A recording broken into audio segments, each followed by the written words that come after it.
Hey guys, Doc here. Welcome back to another gaming live stream, and we're gonna be playing some Genshin Impact, and we're gonna try and get some help to save our friend Nahida in the desert.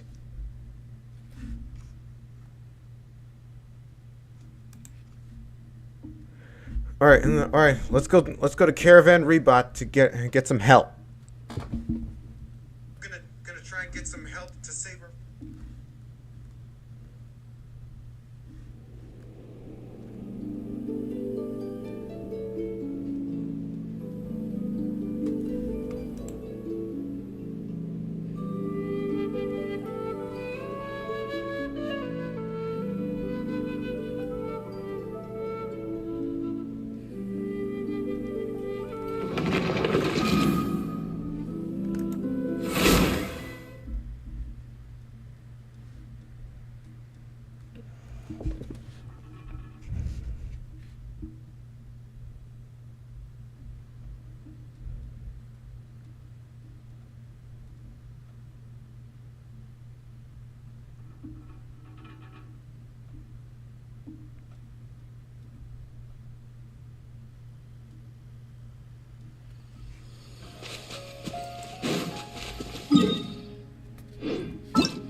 We're gonna head to Caravan Rebot.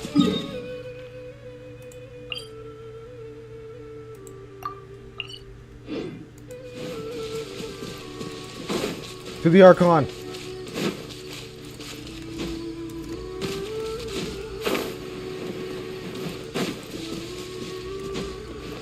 We need to figure out a way to get to Caravan Rebot.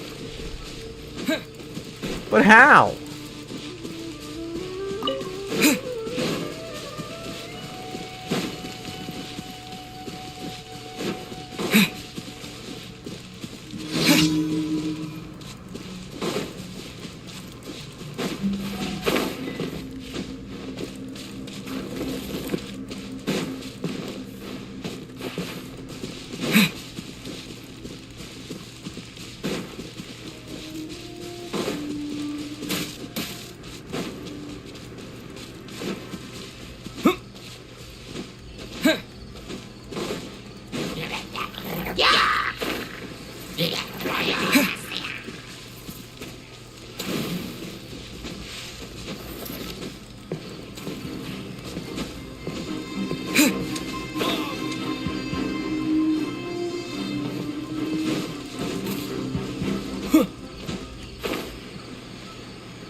There it is, Caravan Rebot.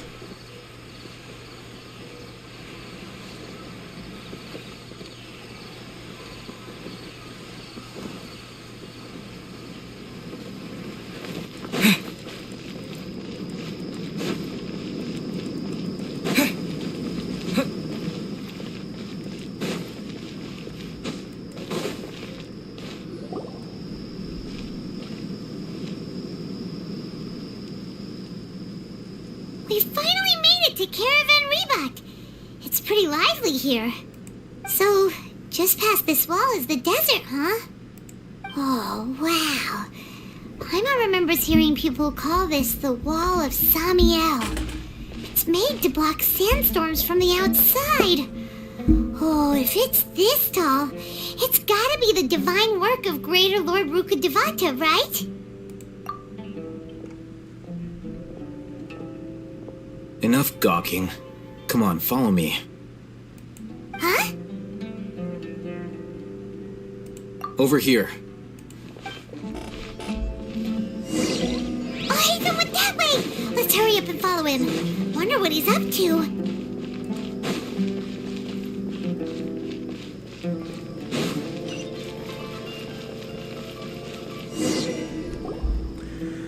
Where are you going, Al Haytham?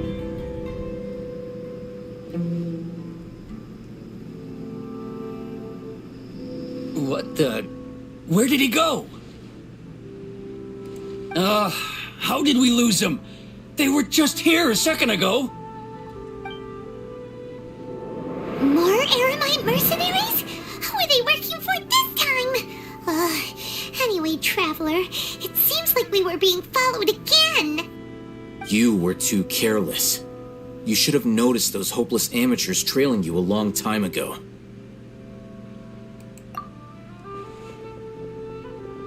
There's no need to thank me. I've never cared to keep track of personal favors. All I did was correct a mistake I happened to come across. It's a habit I developed at the academia. You really gave Paimon a scare, Al Haytham. We never thought we'd run into you here. Last time we met at Port Ormos, didn't you say you were going back to the academia? Wait, don't tell Paimon that you're here to take us back on their orders. Oh, so you've already landed yourselves on the academia's hit list. I can't say that I didn't expect it. However, had I wished to turn you over to the academia, don't you think you'd already be the Eremites' honored guests by now? Oh, right. You do have a point. I have no interest in running errands for that project. As a scholar, I've always belonged to the camp that promotes researcher autonomy. And these days, you're more fascinating than anything the sages can offer. Not quite. To tell you the truth, I'm still investigating the Divine Knowledge Capsule. Unfortunately, I've run into some difficulties. Everyone says the capsule originated in the desert and was eventually moved to Port Ormos. If I am to get to the bottom of this, I must understand how the capsule first came to be. Which brings me back to you, and why you're so interesting. The leader of Ain al-Ahmar used the Divine Knowledge Capsule right in front of you, and upon seeing him, your expression became perplexed, and you were lost in thought for quite some time. To have that kind of reaction, I think you must have realized something. Are you interested at all in sharing what you've been hiding from me? Al Haytham, you really have a ridiculous eye for detail. What kind of person even notices or remembers stuff like that? So that's your answer. Well, I do work for the academia after all. So considering that, it is indeed wise to keep your cards close to your chest. But that does prove you do have some undisclosed information about the Divine Knowledge Capsule. Am I right? No matter. Rather than simply learning the answers from you, I'd still prefer to investigate on my own. Speaking of, you two are also headed to the desert? That's right. We have the same plan as you. But we don't really have any concrete goals at the moment. Then I'd suggest starting with Aru Village. It's the largest settlement in the desert, so it'll probably have more resources and intel than anywhere else. It's always better to travel with someone you know. Let's go!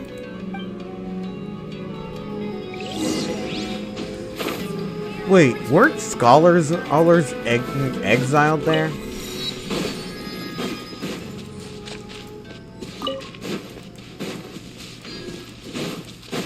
Wait, why did they exile scholars to Aru Village?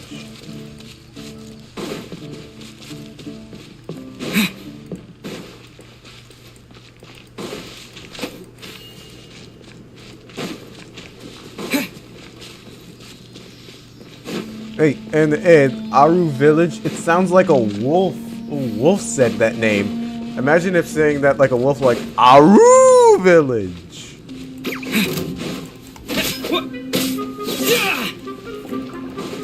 Let's get out of here.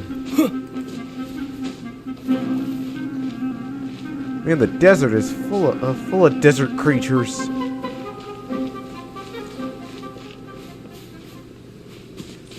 the desert.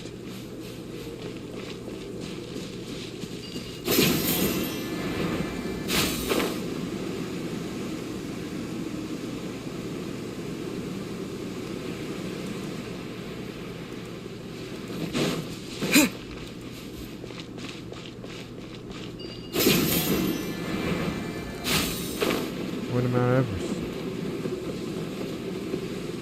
You're an idiot. Alright, boys, we're...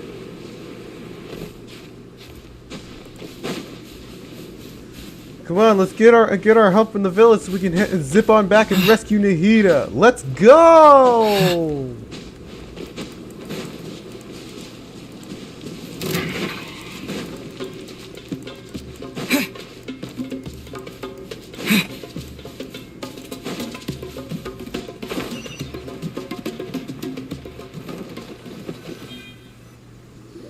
Before us lies Aru Village, the safe haven of the desert folk. Whoa, this landscape is really something else. What a cool place! Let's go check it out!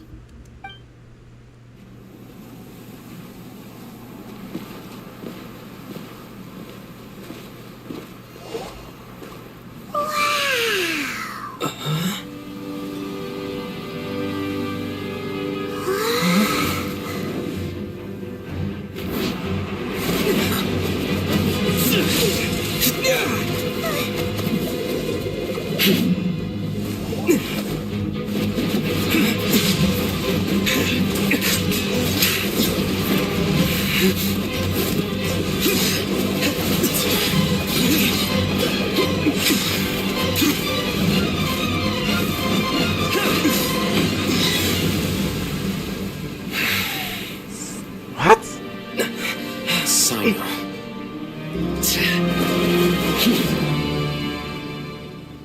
Unless my memory fails me, we have barely spoken 2 words to each other before now at the Academia. Would you care to enlighten me as to when and how I invited the General Mahamatra's wrath? Oh, Hatham. Do not think you can escape my judgment just because you managed to escape my attack. Judgment? So that's how you'd characterize your actions here, is it? Or would elimination perhaps be a more accurate description? Had I used my full strength, not even this traveler would have been able to stop me. Though styled like an assassination, I sought only to ensure that my target would be unable to flee or resist. Standard practice for the Matra, as well you know. Seemed to me more like your own personal touch. Who is that, Al-Haytham? Did you call him General Mahamatra? Yes. General Mahamatra Sino, head of all the Matra at the Academia. He's a formidable hunter, and the ultimate nightmare for any who have committed academic crimes. You seem to have placed a lot of trust in Al-Haytham, to the point of blocking an attack for him. If I were you, I'd never choose to side with him.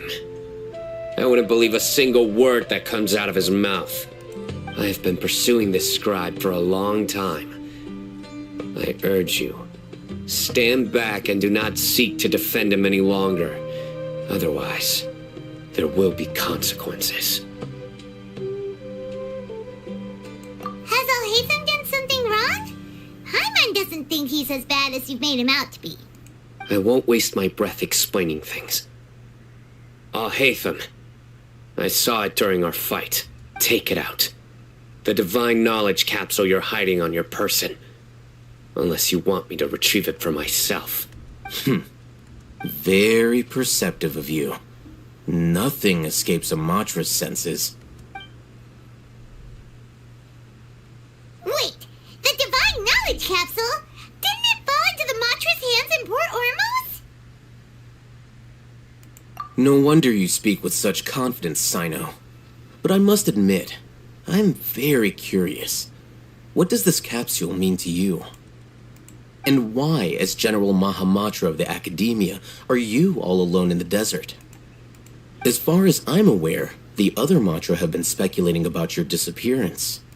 Have you been given a mission that's, let's say, Morally dubious? If I was the real target of your mission, what was stopping you from simply using your authority and resources to judge me within the walls of the academia? I should have known you'd be difficult to deal with. You two! Ugh! What you would do, Traveler? Paimon feels like we can't trust either of them!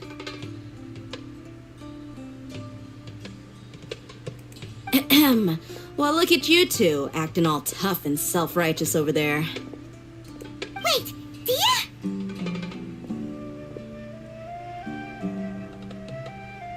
Great! Finally, someone that we can trust! You gotta help us out here, otherwise these two are gonna start fighting again! Yeah, sure looks that way. Two giants from the academia duking it out once and for all. Not something you get to see every day, that's for sure.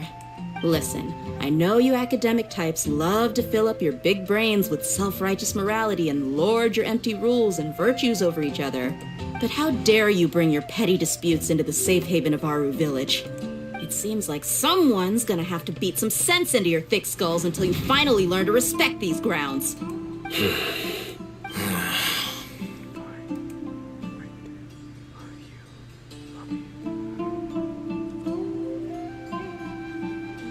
Hey, did either of you hear a word I just said? Whoa, what's going on? The wind's so strong! Is this a sandstorm? Paimon's gonna get blown away! Another sandstorm? What's up with these recently? Hey! All of you, over here, quickly! We have to take cover! Someone's calling for us! Oh, this wind is too strong! Let's get over there! That sounded like Candace. Come on, you two. Jeez, are all of you academia folks such hard work? Move it! All right, stop yelling.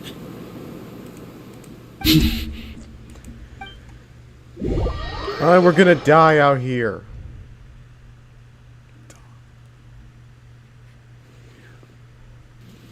Oh my gosh.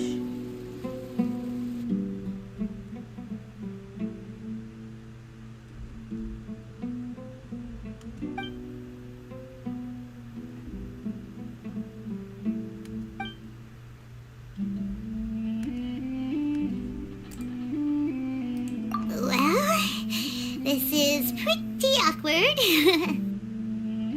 Hey, wanna play sardines with three people who wanna tear each other limb from limb? Sure, why not? Sounds fun. The air is so thick and heavy. Paimon can hardly keep floating anymore.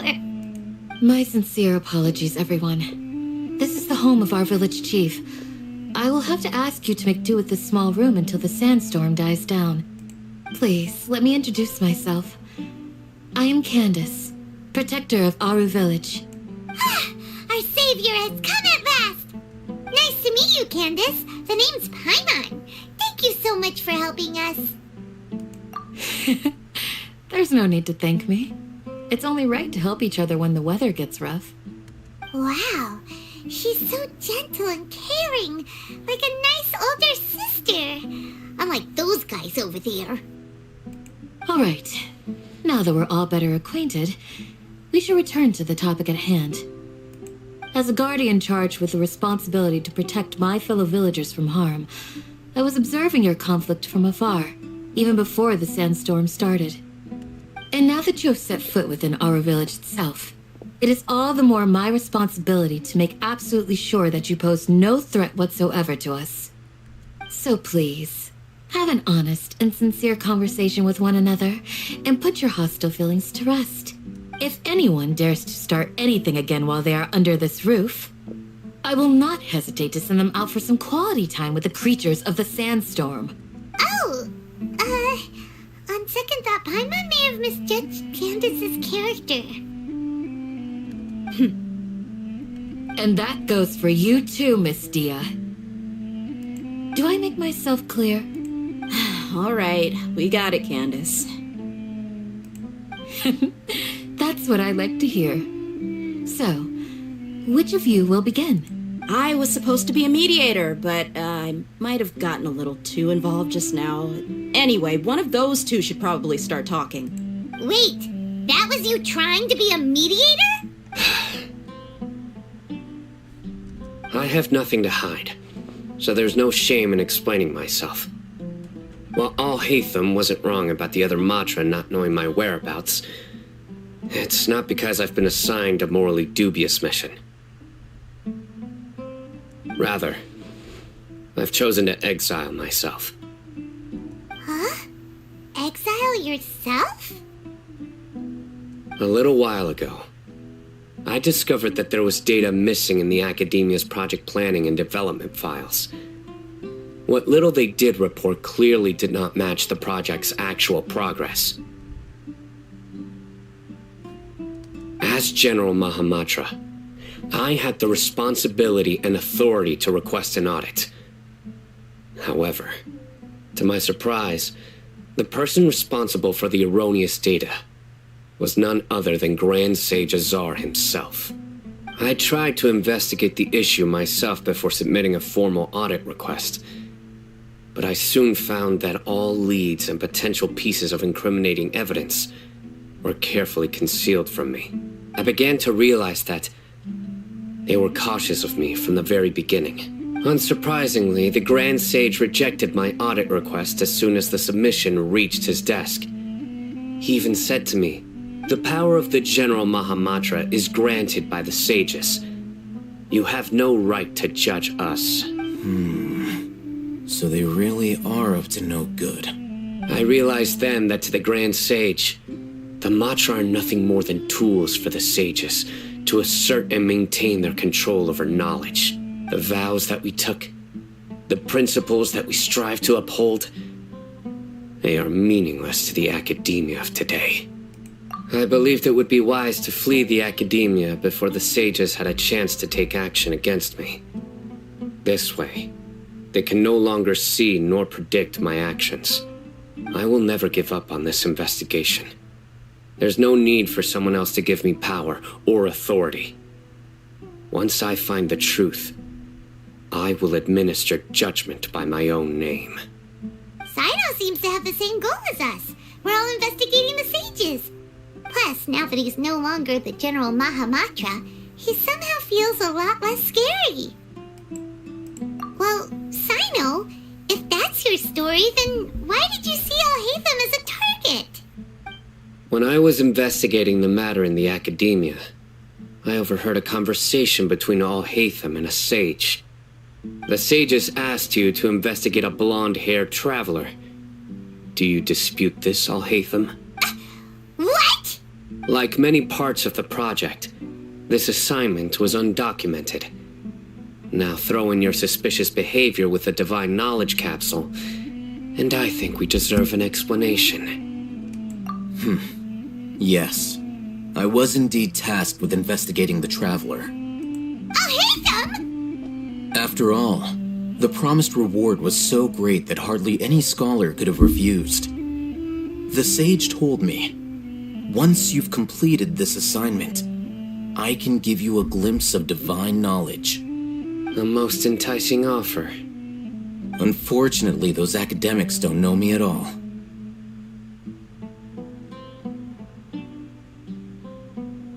Their words contained one key piece of information, namely that divine knowledge indeed exists. That gave me all I needed to know. From my perspective, the sages are far from trustworthy. Think about it. Isn't it a little strange they're so willing to share divine knowledge with anyone, even as a reward? So, I began my own investigation following the lead of the Divine Knowledge Capsule. In the end, I realized my wisdom in committing to this rather than collaborating with the sages. Had I been less guarded, I probably would have ended up like that Ain al-Ahmar mercenary, incapable of remaining sane for long enough to hold a conversation. You mean that the sages originally planned to dispose of you, using one of those capsules that drive people insane? I'd already given up on the assignment by then. I only told the Academia I was waiting in Port Ormos for you to appear so they wouldn't suspect anything. So it came as quite a surprise when I encountered my erstwhile target while investigating the Divine Knowledge Capsule. Criminals do love to talk about coincidences. Even though I ran into the Traveler by chance, I had no intention of providing assistance to the Academia. Also, you should remember, you were the ones who decided to follow me and strike up a conversation after I left that tavern. That's true. Al-Haytham helped us out at Caravan Rebat as well. Maybe he's telling the truth. I'm willing to apologize, if that's worth anything to you. I took the Divine Knowledge Capsule behind your back because I judged its existence to be a significant risk. I felt that it would be best for no one to interact with it before it had been properly studied. After all, curiosity often proves to be the most dangerous thing in this land. You should be well aware, Scribe Al-Haytham, that curiosity can also lead you to danger and suspicion. Answer me this. Did the sages share... Have I not made myself clear? You and I are both distrusted by the Academia. Do you really think they would tell me anything?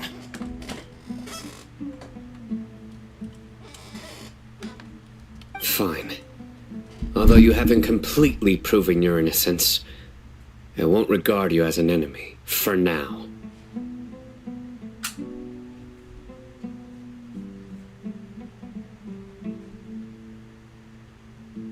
Hang on. Just need to find my charger. Let me check that charger.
As you wish.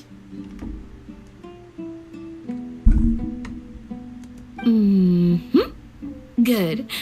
I'm glad to see you two clearing up your misunderstandings.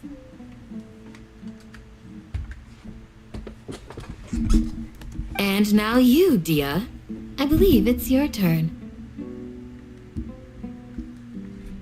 Oh, sorry. Whatever the boys were talking about must have been so boring that I spaced out. My situation is pretty straightforward. My employer, Dunyarzad of the Homayani family, is friends with the Traveler and is currently recovering from her illness at home. I had nothing going on, so I decided to return to Aru Village for a visit. I was actually looking forward to a pretty exciting time getting back together with everyone here. But then I saw these two random guys in the middle of a pointless argument. It ticked me off, and things went downhill from there. Is that all? Well, I will admit that definitely sounds like your style. In that case, welcome back, Dia. That's more like it. I missed you all so much, Candace. What? Hey, Alto Flu. Whoa! What was that sound? No need to worry. Now that you're no longer at each other's throats, please make yourselves at home. I'll take a quick trip outside to clear out some of those creatures in the sandstorm. Creatures? In the sandstorm? Are you sure you don't want some backup? Fighting in a sandstorm is not for the faint-hearted. Anyone without extensive training in these conditions is at a disadvantage. You needn't worry. Yeah, Just leave him to Candace. Don't worry, she's as tough as they come. For a 4-star character, at least.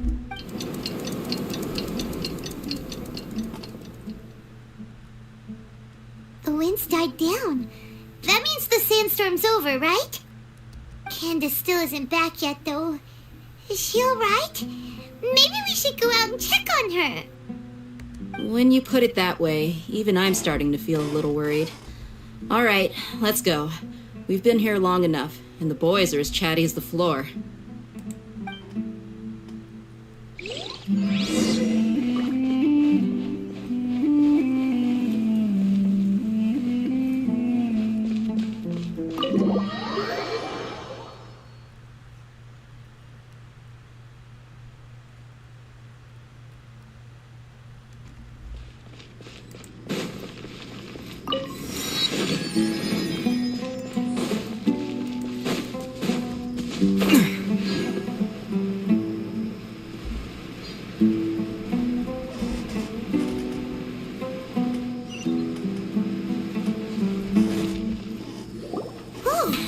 Candace, you're still fighting? You've been out here dealing with these creatures the entire time? Yes. They just keep coming in waves. I've lost count of how many I've defeated. Before I realized it, even the sandstorm had stopped. Ah! Here comes another wave! Leave this round to us. I got interrupted earlier, but now I have something to take my anger out on. It's been quite a while since I've seen the Flame Mane in action. I'll leave these to you then. I'll be sure to put on a good show. Let's go!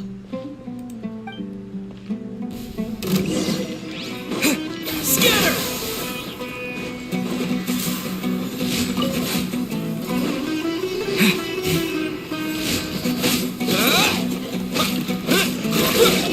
Yeah! Propagate! Yeah!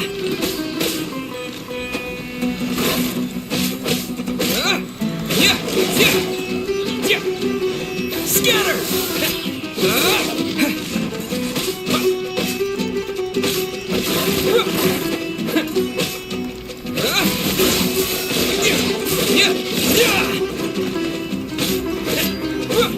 Shudder! Vengeance will be mine! Rack and ruin!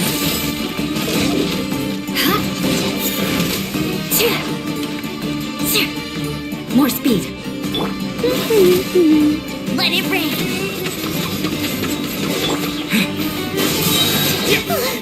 Here comes another wave! When are they ever gonna let up?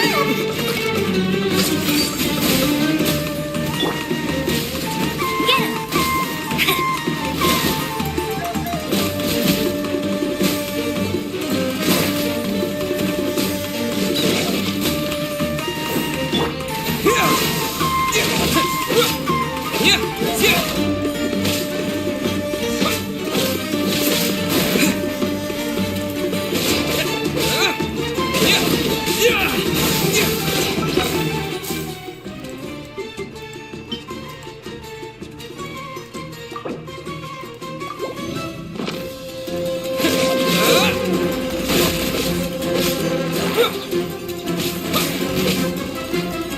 Propagate!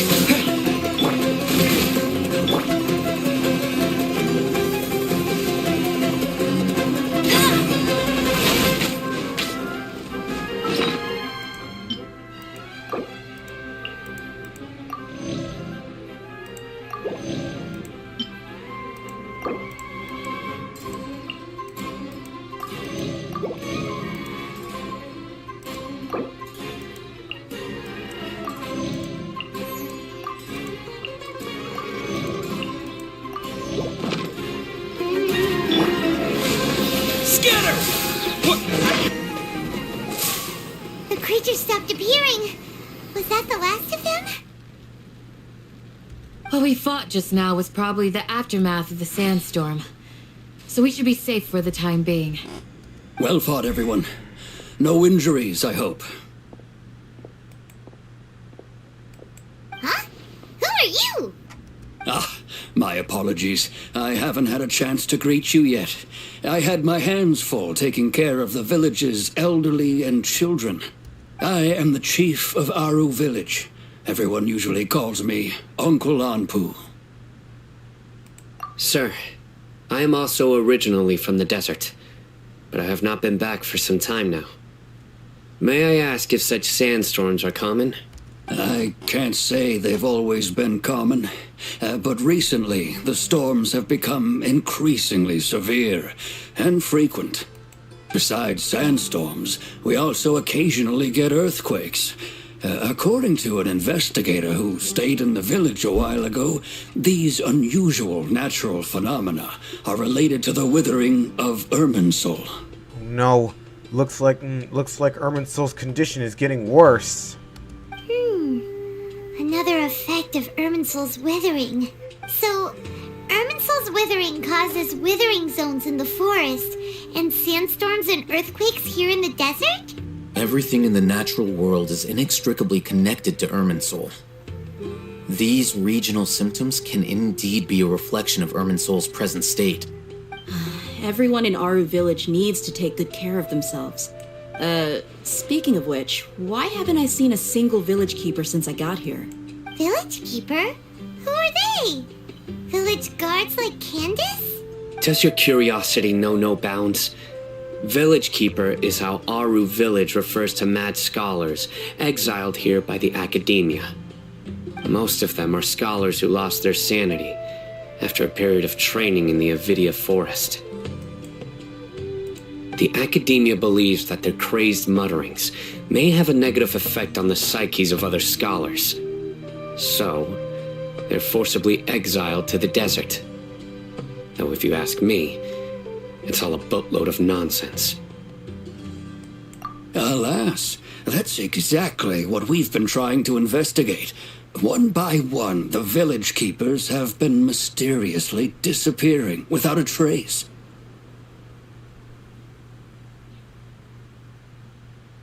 But no one in the village has ever seen them leave. If you're planning to stay around the village for the next few days, I'd appreciate it if you could keep an eye out for them.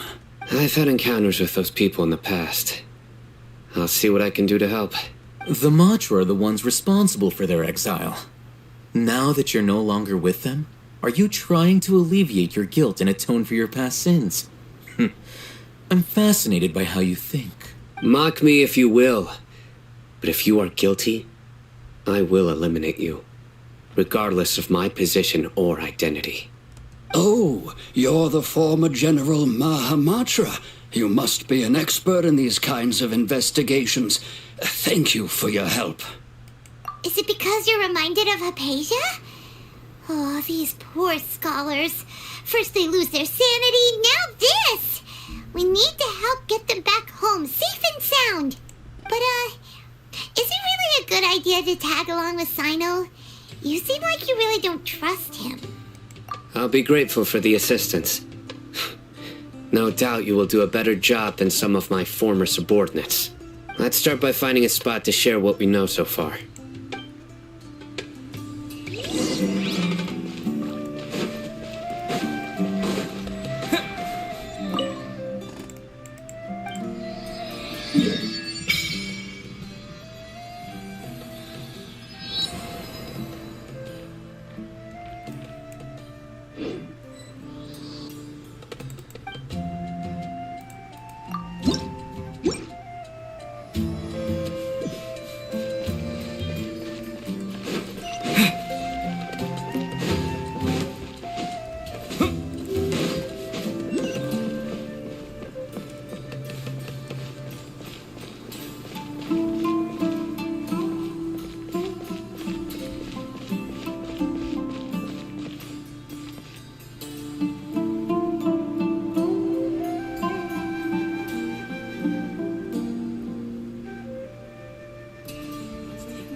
Of course not. It's all a bunch of nonsense.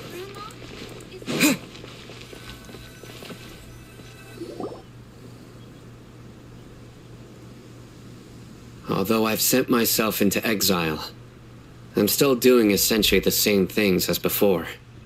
Do you still have any questions for me before we start our investigation? One of my former subordinates told me that this title has its origins in a strange incident.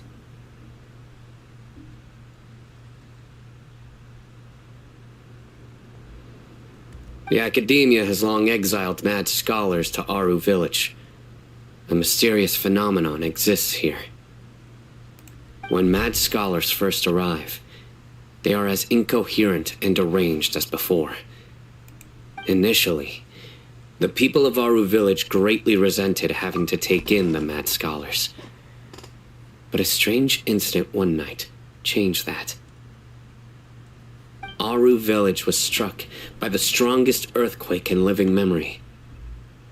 Seeing buildings on the verge of collapse all around him, the then chief of the village was preparing to take everyone to safety. Suddenly, he noticed a mad scholar crouching in a corner, caressing the ground with his hands. A soft, green light radiated from him, like a divine glow against the backdrop of night. Despite the powerful tremors that ripped through the ground that night, all the houses remained upright, almost as if they had grown roots reaching deep into the ground. In the end, not a single building collapsed, and no one was hurt. After that, the people of Aru Village treated the mad scholars with greater kindness, and began to refer to them as the village keepers. The soft green light? A mad scholar protecting Aru Village? What do you make of it, Traveler? Paimon thinks so too. Actually, Sino, do you know if any of the mad scholars continued to wear their Akasha terminals at Aru Village? In theory, they would continue wearing them so the Academia could still monitor their activities. With that said, the main Akasha system would no longer have any interaction with them. Oh, no wonder! Everything makes sense then! Add in the fact that they calmed down, it was probably Nahida who calmed them. If you are able to draw a conclusion from this one story alone, then it appears you possess much more information than I do. So, what do you make of the story?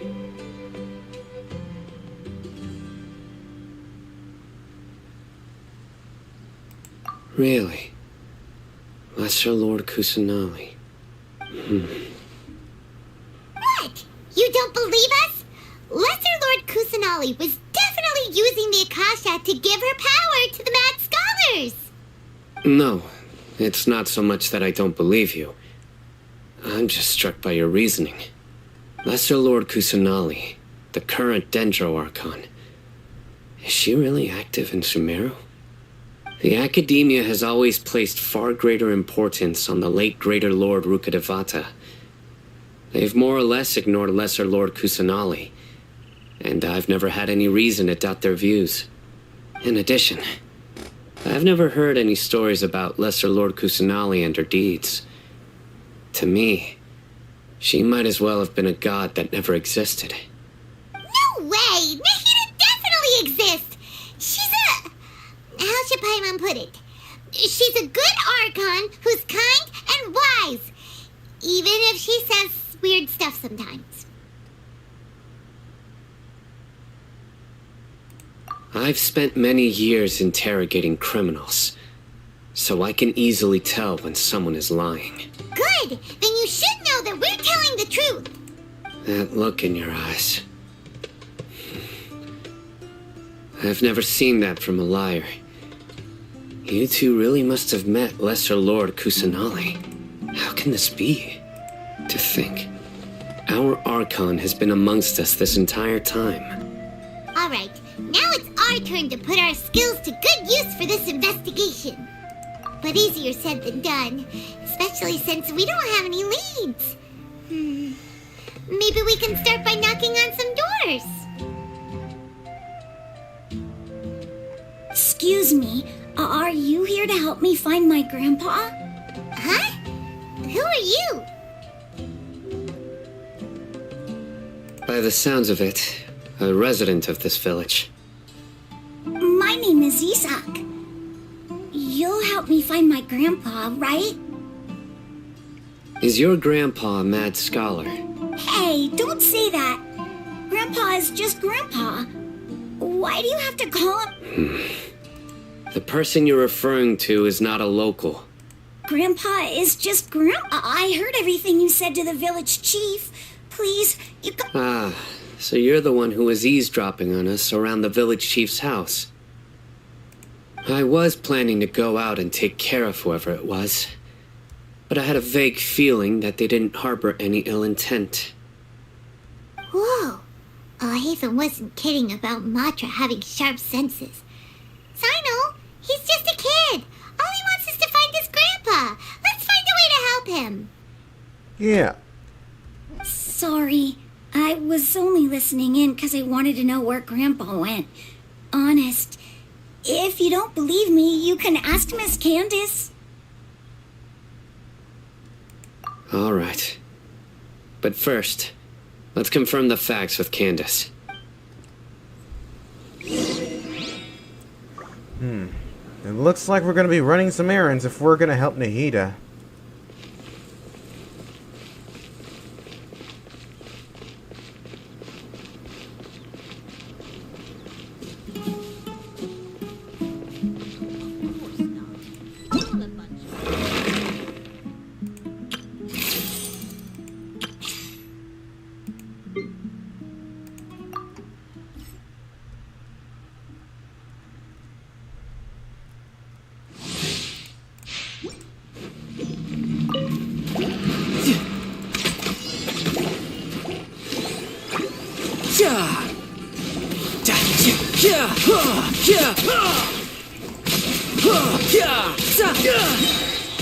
Shouldn't let your guard down.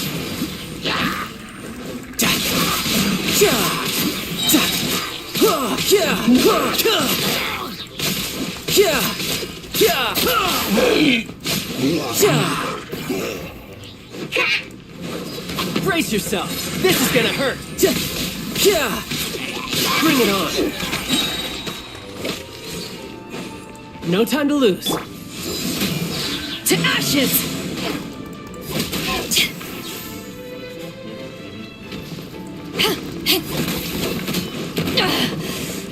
Haven't won you back at ya!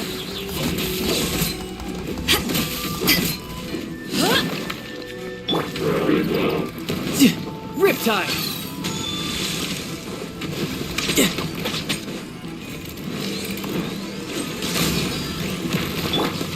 Witness the power of Gugwa. As you wish, main Fräulein. Oh, goodness gracious!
Make my escape.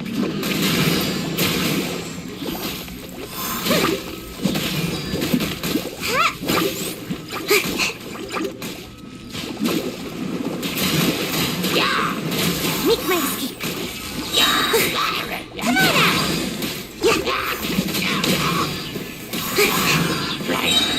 Yeah.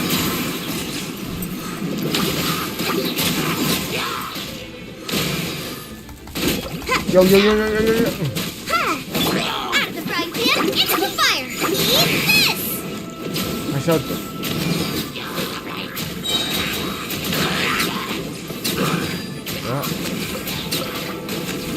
Ninjutsu! Time to use some Brazilian Jiu-Jitsu.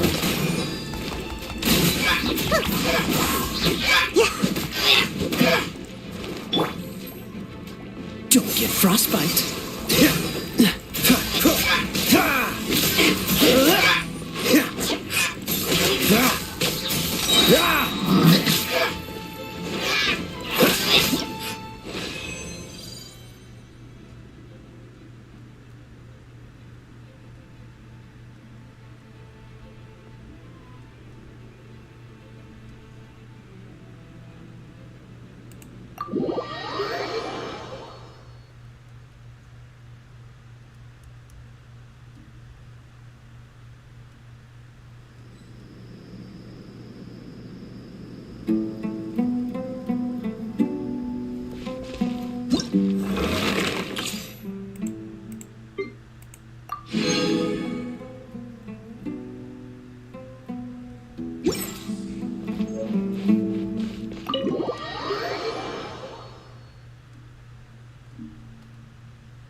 Sino is super vigilant. Is this what all the mantra are like? Ah, you're back already. We just wanted to confirm something with you. Do you know a boy by the name of Isak? I had a feeling he'd go looking for you. Huh? You knew this would happen? Yes. Although he tried his best to stay hidden, I still noticed him eavesdropping outside the window. He really wants to get his grandfather back. Isak's parents were both Aramite mercenaries who rarely returned to the village after finding employment in the city. He was raised by his grandfather. Unfortunately, it was only a few years before his grandpa passed away. Isak was still very young at the time, so various families in the village took turns caring for him so he could survive. Later, an elderly mad scholar arrived at the village. Isak thought the scholar bore a striking resemblance to his grandfather, and thus often spied on the man. However, the scholar was unkempt in appearance and incoherent in speech. Although Isak referred to the man as his grandpa, he was afraid and didn't dare to approach him. One summer night, the oft mumbling and bumbling grandpa suddenly calmed down and seemed to become more lucid. He even noticed Isak hiding in the distance. So Grandpa walked up to Isak and patted him on the head. He even took Isak to the entrance of the village, where he patiently taught the boy the names of the stars, and accompanied Isak until he fell asleep. The next morning, Isak woke up and wanted to go find his grandpa again, only to realize his grandpa no longer recognized him. However, even so, Grandpa retained his calm expression. It's said that those who saw the scholar claimed he no longer appeared to be crazy, but appeared to be living in his own world, almost as if he were sleepwalking. Isak was thrilled that his grandpa was able to find peace, and would follow him all the time, asking him things like, "Grandpa, want me to take you somewhere fun?" Or, "Grandpa, could you tell me stories about the stars again?" All this somehow just makes Paimon feel really sad. It seems like they both deserve so much better. Perhaps. Nearly everyone who lives in the desert has some form of hardship or regret. But even so, we must still continue on with our lives. It's also my reason for fighting. I must continue to protect this land.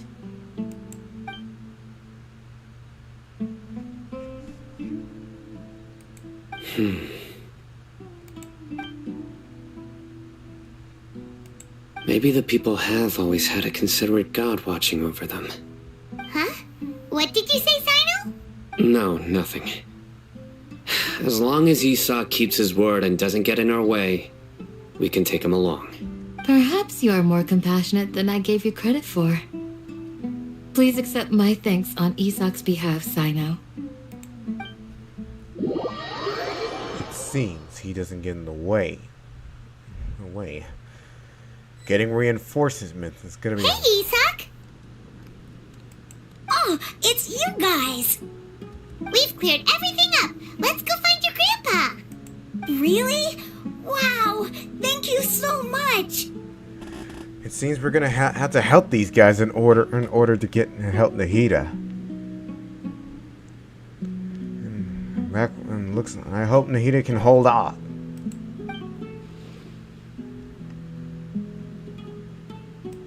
Yeah! I hope Nahida can last long enough for us to get all the reinforcements we need. After we help these guys, we're gonna need a planning session. Alright. Let's ask the local residents some questions first.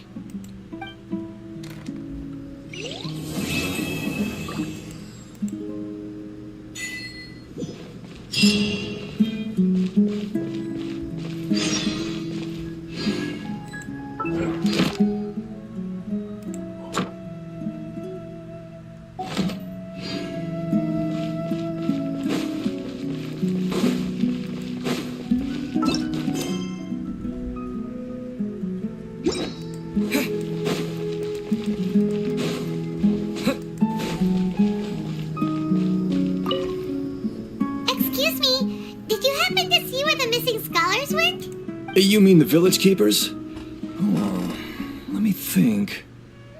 When I was eating dinner the other day, I saw one of them by the side of the road, muttering away and eating mushrooms and tree roots. They shouldn't go around eating that kind of stuff. Okay. Did you notice anything else? Anything else? No, I think that's all I have to tell you. Sorry.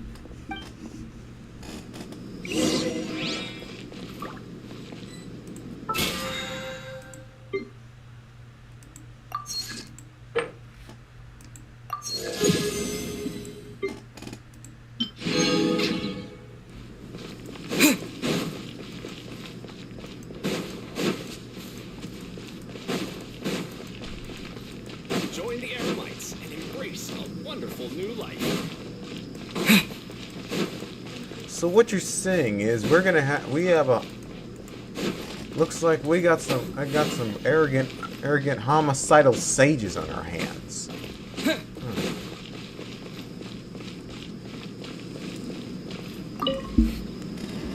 The scholars that have gone missing. Have you seen them? Those eyes. Those fierce eyes. You look like a real fighter. Don't change the subject. Right. You were asking about the mad scholars. I think it's been a few days since I last saw them. I usually go to bed pretty early, so I'm not too familiar with what goes on at night. But honestly, I feel quite sympathetic towards them. Even though they act a little strange, they've helped me in the past. If it weren't for them, my house would have collapsed long ago. Do you also think Grandpa and the others are good people? Grandpa? Oh, hello there. It's little Isak. You mean that nice man who looks like your grandpa's long-lost twin, right? He was actually the one who protected my house. I saw it with my own eyes. He happened to be staying near my house that day and was doing something with his hands on the ground. It still feels pretty surreal now that I think back on it. Did someone teach them how to do that? Well, whatever the case, I'll always be thankful to him and whoever taught him to look out for others. I'm pretty sure that if I ever went mad, I wouldn't be able to do anything like that. Gotcha! Thank you!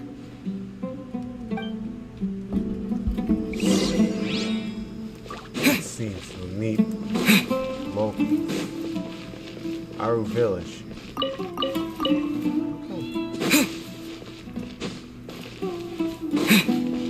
Stay safe. Don't get hurt. I went to Aru village.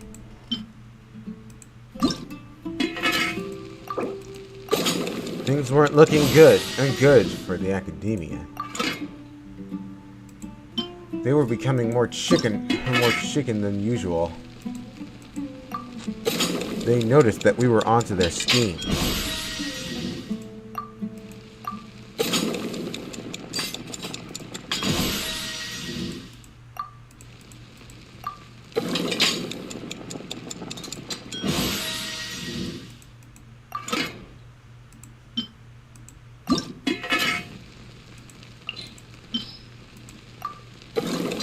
Seems we'll be cooking up a delicacy for a battle.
Sir, have you seen my grandpa recently? You know, the one who likes to sit and space out near the village entrance. Oh, well, if it isn't Isak. Oh, your grandpa, huh? It's been a while. The last time I saw him, he was spacing out by the road as usual. I went and asked him if he'd like any of the food I had prepared, despite my wife's protests. Like many people, she's really quite terrified of them. And speaking of my wife, she's still always complaining about how I don't make enough mora. Might explain why she's always mad at me. Oh, thank you. Thank you for taking care of him. It was nothing. You're looking for him, right? Did he go for a walk and get lost? Yeah. That's no good. Well, once you found him, come by my place again and I'll cook a little something for the both of you. I've known you since you were very young, so as far as I'm concerned, you're family. Please feel free to come by anytime. Wow, what a nice guy! Well, they raised him. They're practically their son. Or nephew. Okay. Thank you, sir.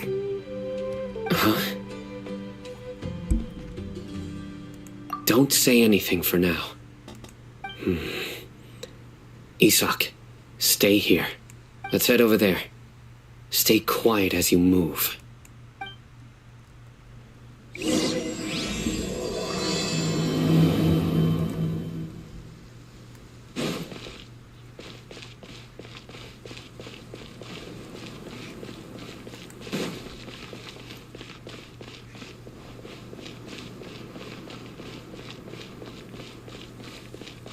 Of course not.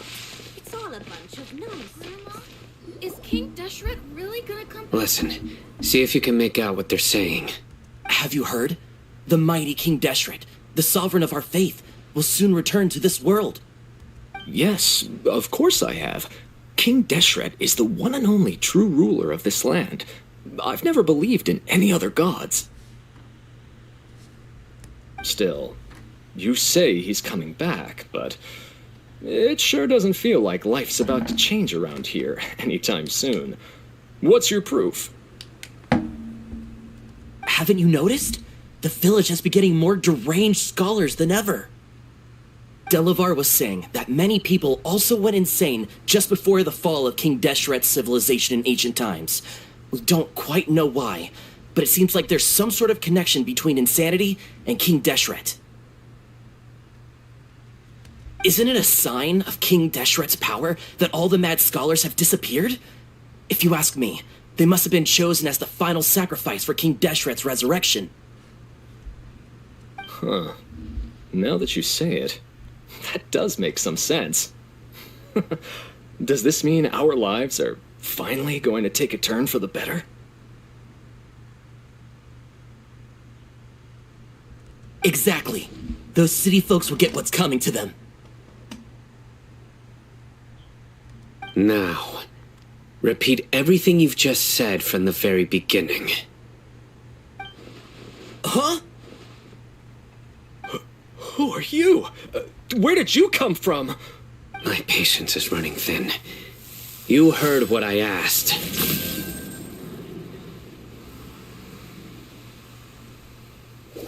Yeah, bro, this guy's something else. Just look at his eyes. One wrong move, and he's gonna flay us alive. Let's not get on his bad side, okay? I'm no match for this guy. Oh, okay, good sir. What is it you would like to know?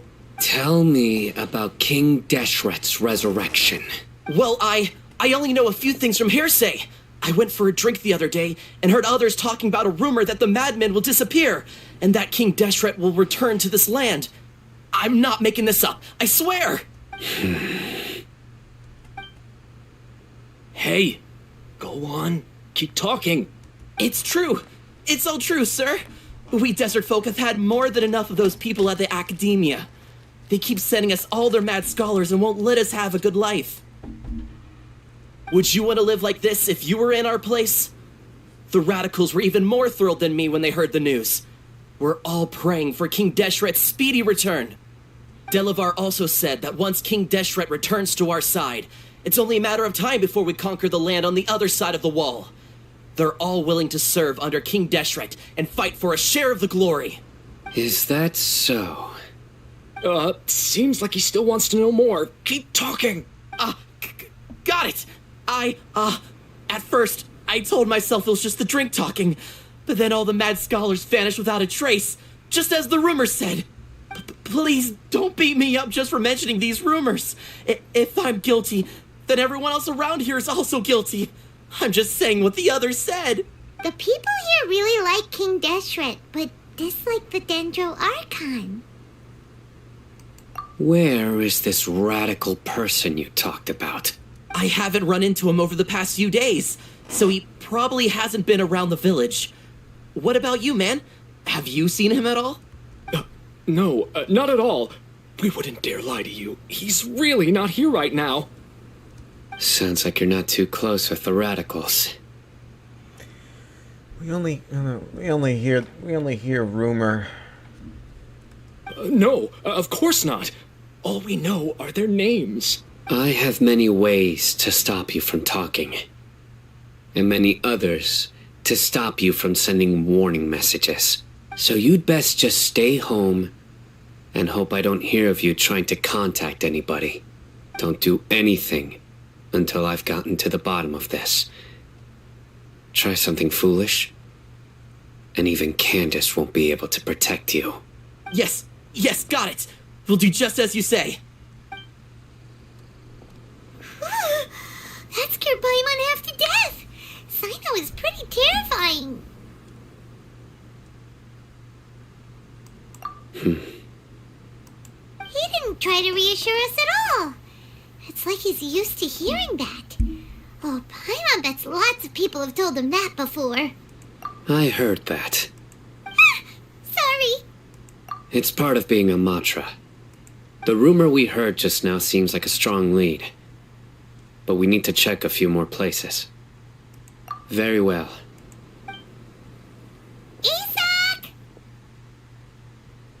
I'm here. Where's your grandpa's house? Well, I can take you there. Just follow me.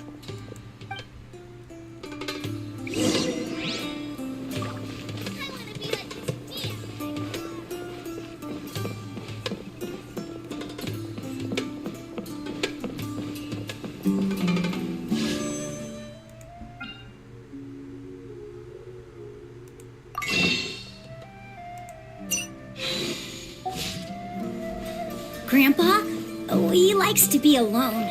Sometimes he stares at the sky in a daze, and other times he just pokes at the ground with his fingers. Every now and then, he He yells out at the top of his lungs, so a lot of people are really scared of him. But he's a good person, really. I know he is. I swear, he's just like my real grandpa.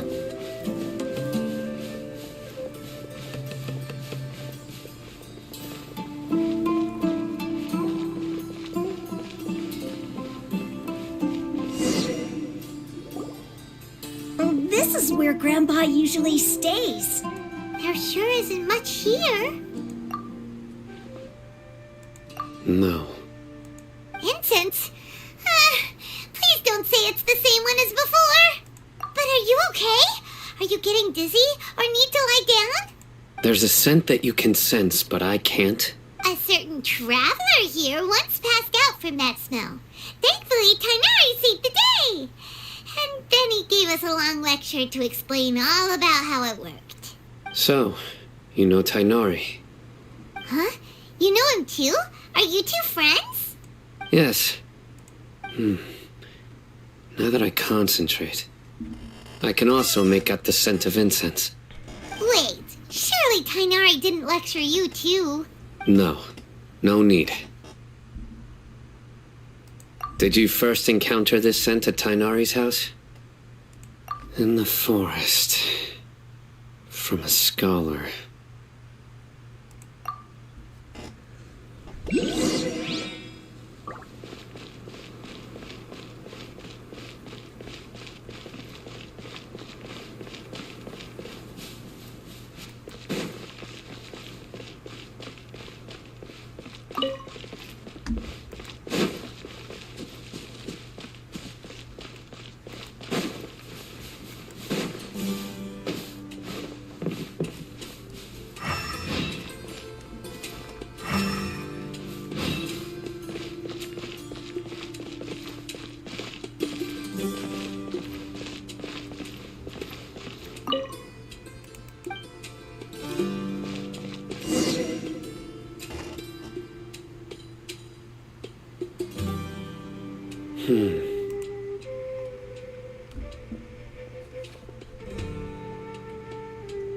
What are you looking for, Sino? Here it is. Take a look right here. Paimon doesn't see anything. Although the traces have been completely buried in the sand, there are footprints here. From the size and shape, they belong to an adult male. This pattern is a common one from this area. Local shoes. This was probably someone from the village. The scent is quite faint. It's still extant. The footprints head in that direction. But who would come looking for Grandpa? He doesn't have any friends. We'd have to ask whoever lured him away with the incense.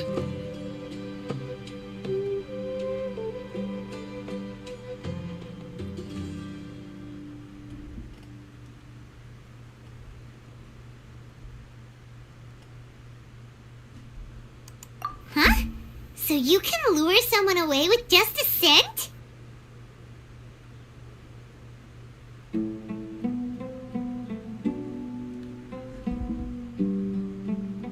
Hey, what's wrong with liking good food? Everyone's got something they love in life. Exactly.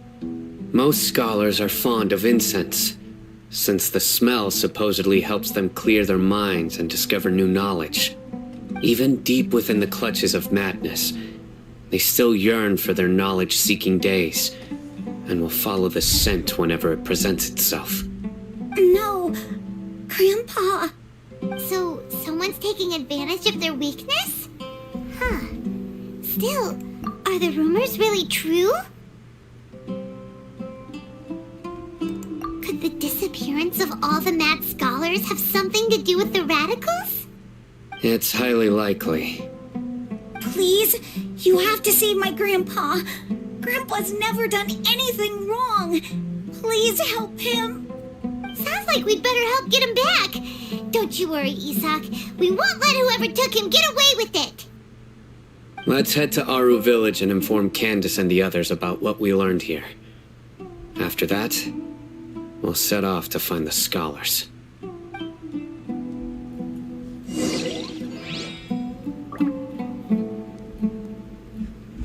It looks like we learned a lot.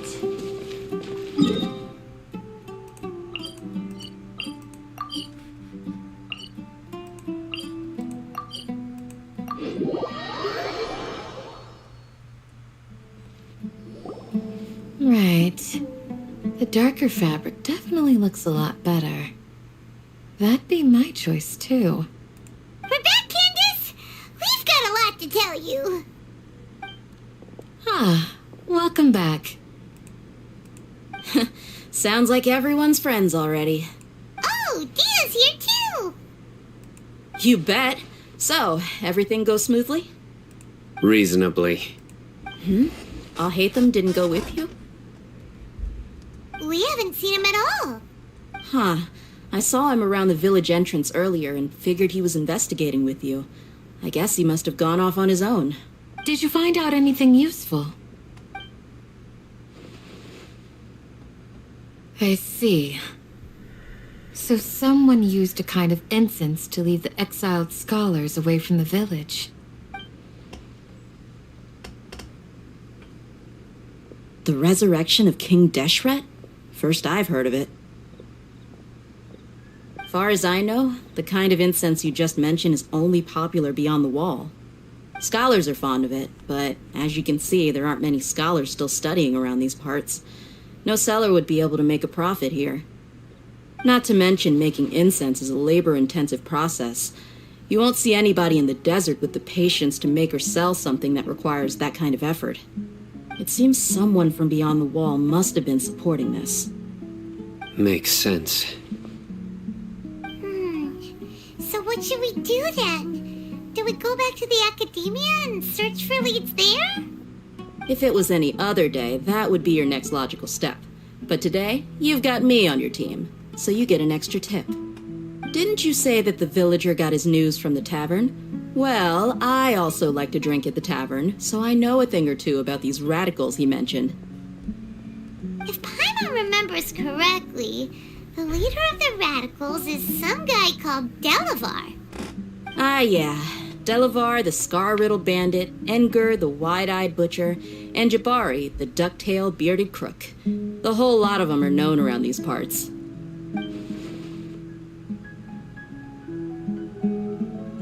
These guys have one thing in common, and that's being broke. The rougher life gets, the more they want to believe in King Deshret. Way they see it, King Deshret's resurrection is their only chance at overthrowing the academia. Throwing all of Sumeru into chaos is the only way to change the way of life here in the desert. Anyway, that's my guess why they've chosen to become radicals.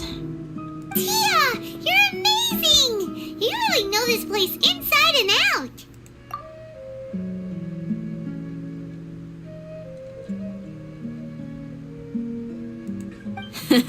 No merc can afford to slack off on gathering intelligence. Every mora I've spent in the tavern has been a valuable investment. Let's head out. Now hold on, you're staying right here, Sino. Why? Aru Village is not a big place. Outsiders stand out here like a sore thumb. I'd bet word about you has already gotten out. The desert is unforgiving, so the way of life here is also a lot tougher than on the outside of the wall. You survive on making connections out here.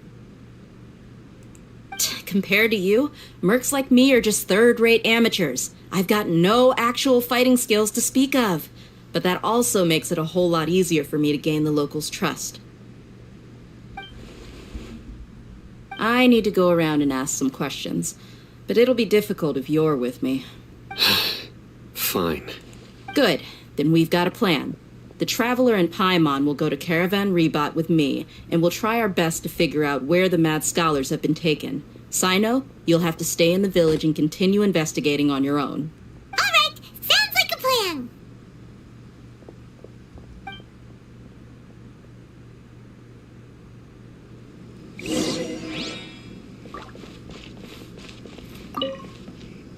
I know. Please don't take offense.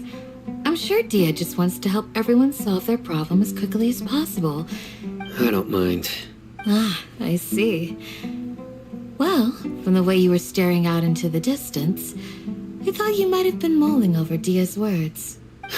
No, I'm used to being treated that way. It's natural to fear strength. I take no objection to it.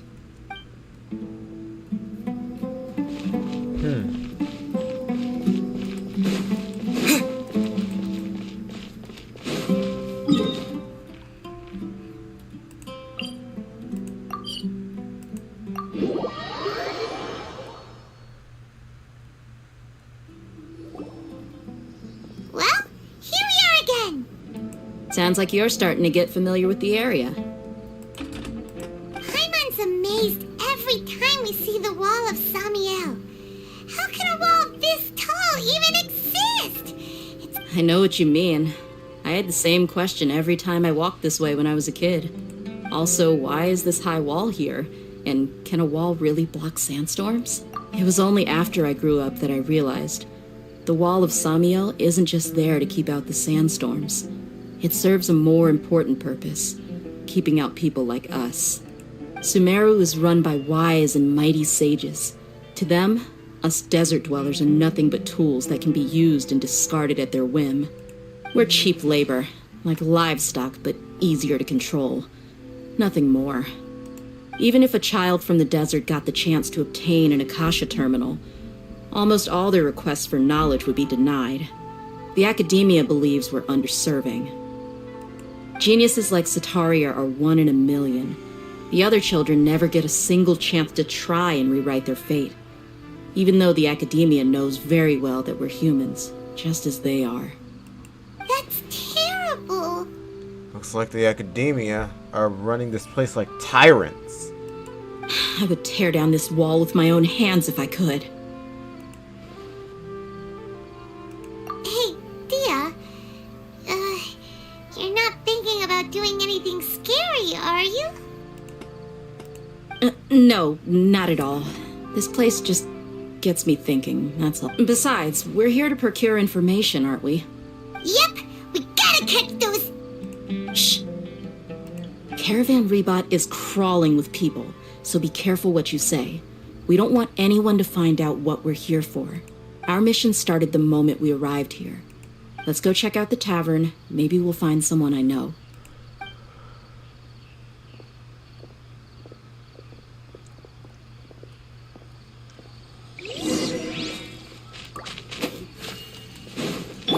And Eula the Recon Knight with a mile-long sword.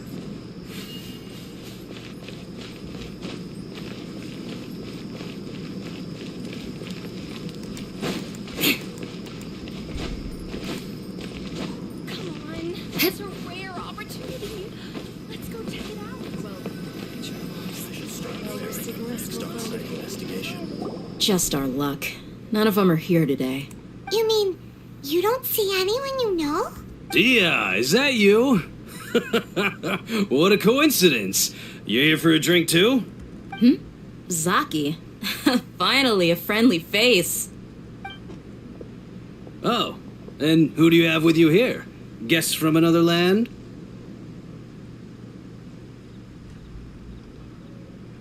Hello. I'm Zaki. Dia's, how would you put it? Drinking buddy? We've had drinks together a few times. You could say we go back a ways. Anyway, as far as my friends here, they aren't too shabby, are they? You rarely see any Outlanders so friendly and respectful nowadays.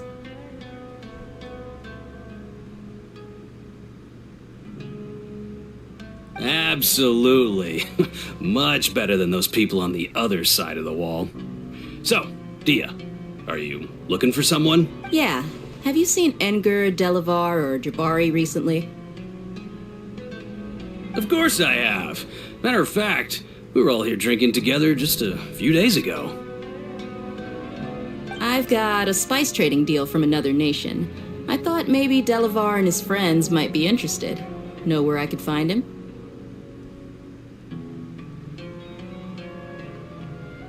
Ah, thoughtful of you.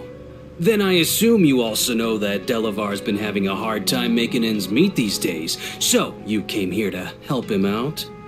Hey, keep it down. Let's just say I prefer to keep this deal a secret. Y'all at Caravan Rebot are like family. If there's more to be made, why not do it together? Besides, Delavar and his friends have muscle. They'd be a good fit for escorting the goods. Yes, how considerate of you. Delavar's my friend too, so of course I can take you to him. Come with me.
Oh yeah, baby.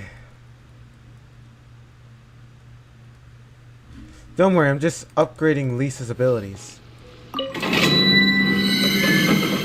been upgrading the Traveler recently. I should focus more on upgrading Lisa and others.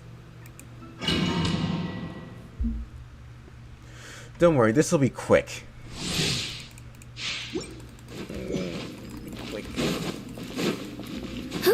Don't worry, like, this will be quick.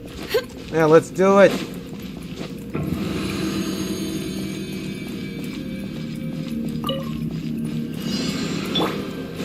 Propagate!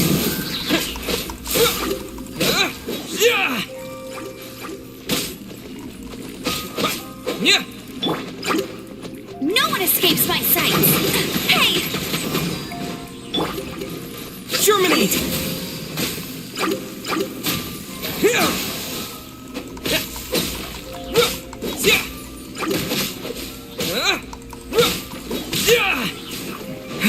Scatter!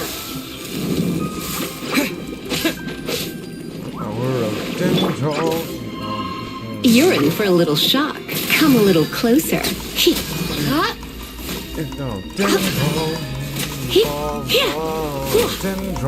You're in for a little shock. Let's spark things up a little.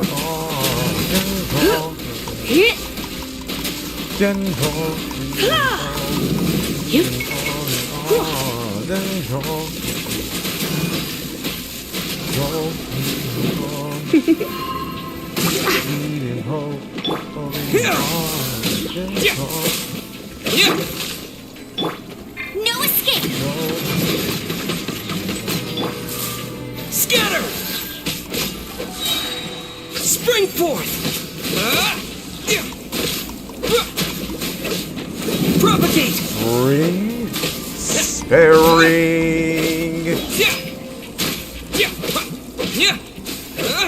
Scatter! More speed.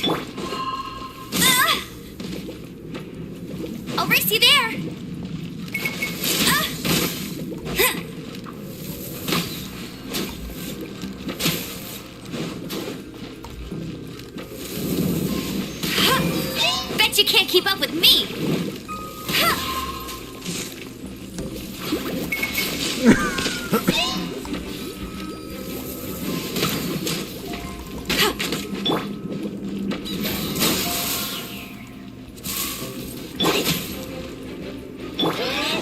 You're in for a little shock. Fire melts.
Are we there yet?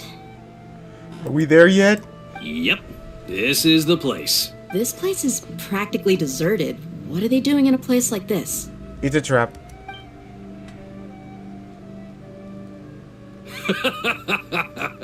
Why don't you take a guess? Go on, a wild stab in the dark. You're like lambs to the slaughter.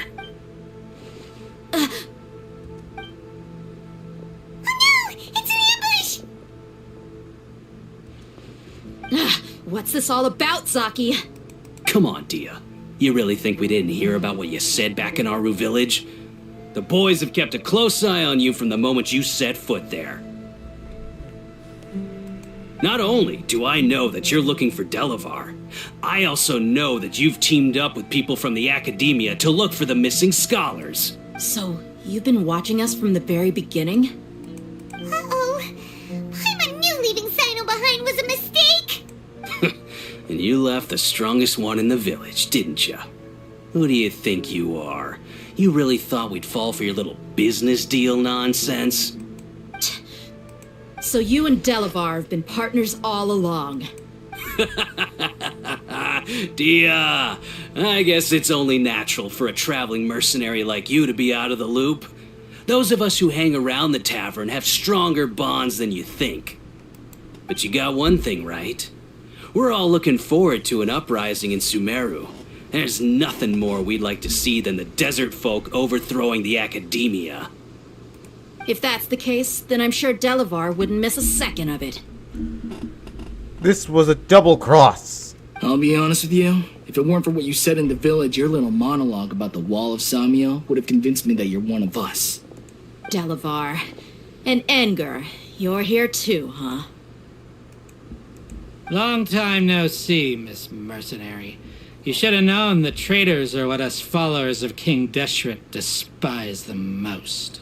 Dia, I thought that you, a fellow desert dweller, would understand why King Deshret is greater than the Dendro Archon. Little did I know, you don't deserve to join us. Yeah, gee, what a missed opportunity. Adopting radical views and kidnapping innocent scholars, all because of some baseless rumors. See? There you have it. Mercenaries are just a bunch of faithless scum with only one thing on their minds. Mora. Pathetic. You're all like a pack of street rats. You're not wrong. Mercenaries are driven by Mora, and my faith lies with whoever's paying me. As long as there's a profit to be made, anyone can become my friend. Enough talking! Get him!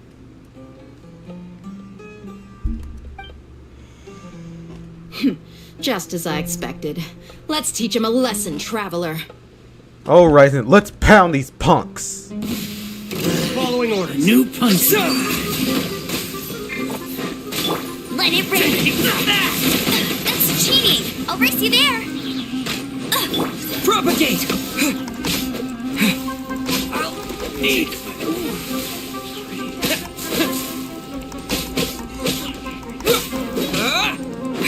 Scatter!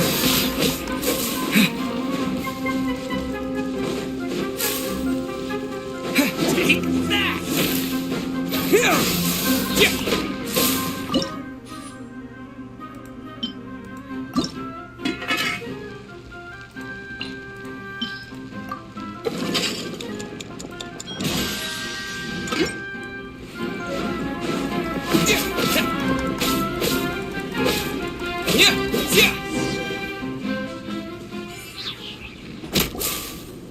Impossible! How could you? So, what do you think about your meticulous network now, Zaki? How did you say it? It's only natural for a traveling mercenary like me to be out of the loop.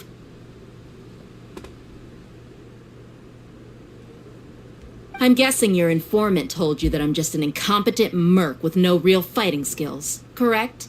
I mean, that is what I said after all. And of course you would believe everything he reported. The only thing you know about me is that I'm a mercenary, but you've never seen me in action. Even though you heard we went to handle monsters together, you believed that Candace was the only one doing all the real fighting. That so-called Flame Mane is just a fraud. She admitted it herself. She just uses her connections to gain the trust of others. That's what you thought, right? Ugh. You lied in the village because you figured that we'd have people watching you. And you were stupid enough to fall for it. I figured as much the first time we drank together. You all thought you were so smart. Pathetic. Okay, that should be all of them. Whoa! So you've been planning this since we were in Aru Village? No task can be done without preparation. I just happened to notice a couple suspicious-looking people while you were out investigating. Oh, but instead of catching them right away, you let them report back. Those two who were snooping around were just a couple small fries. If we want to get the real catch, we have to be patient and give it some time. Oh, you mean the funny name she mentioned back in Uncle Ampu's house? The wide-eyed butcher, scar-riddled bandit, That's just a bunch of drunk talk. Enger and Delavar like to talk themselves up when they're drinking. Enger, the wide-eyed butcher, and Delavar, the scar-riddled bandit, are the nicknames they came up with for themselves. Alcohol has a way of making people share what they really think, so Enger and Delavar are always rambling in the tavern about how King Deshret is a superior deity. What about He's just a numbskull who fell right into our trap. Zaki was probably the best hidden of them all. My initial plan was to find Delavar first, and then try to track him down. That's what you wanted to ask when we were at Uncle Anpu's house, right? Jabari is one of the villagers you talked to. You know, the one who wanted to treat Isak and his grandpa to some food. Wait, so he's a radical too? No, he isn't. I just needed to tack on a random villager name to make the eavesdropper think that I was making some wild guesses based on my impressions. Wow, what a genius idea! Well, that's an expert mercenary for you. Ah, you're too kind. It was straight from the usual playbook, if I'm honest. So, that thing you were saying before, is it really true? About what? About how mercenaries only care about Mora, and that anyone's a friend as long as there's a profit. Does that bother you? What makes you so sure? Dia, do you dislike the Dendro Archon like the other desert folk? You two are pretty sharp. No, I don't have anything against the Dendro Archon. I've heard a lot of nice things about the Lesser Lord from Dunyarzad. I can understand her devotion and gratitude. Dunyarzad's just an ordinary person. There's no way a god would be so involved in the lives of everyday people, unless they were truly compassionate. I've begun to realize that the sages are behind everything that's happened recently. The radicals' blind belief in King Deshret, making the Dendro Archon out to be an enemy. It's all the Academia's trickery. But I see through it all. And unlike them, I can never be hostile towards anyone who's never done anything wrong. Dia. Anyway, looks like we're done with business here. Traveler, lend me a hand. Let's tie him up and bring him to the village.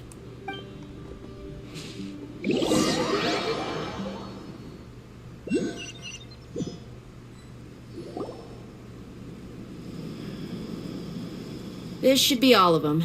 I'll let you take it from here. All right. I'll be in touch. Until... Candace, do you need any help? Candace will be okay on her own. I trust her, so you can too. She's been guarding Aru village for quite some time now. If anyone is qualified to question the offenders, it's her. While I'm questioning them, why don't you pass some time by exploring the area? I'll meet you back here tomorrow morning, Traveler. As for these idiots, let's just hope they live to see another day.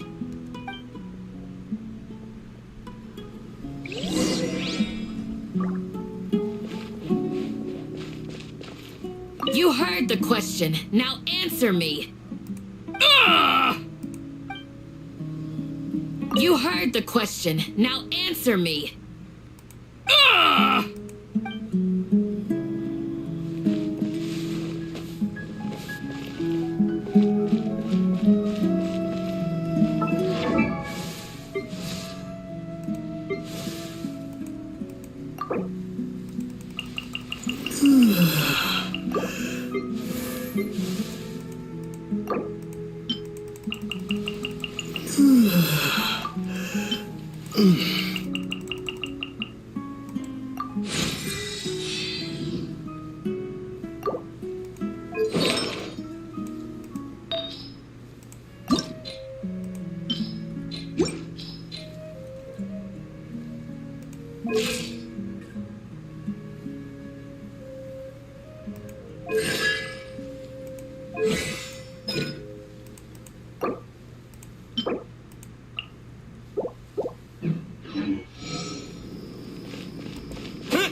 Lenny!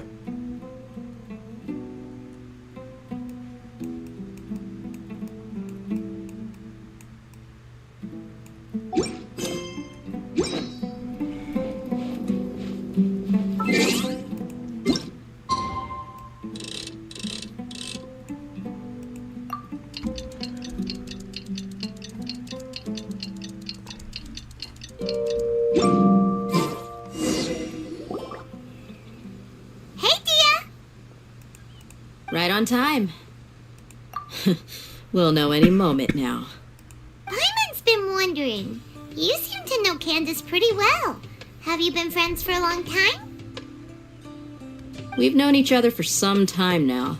She's a pretty interesting person.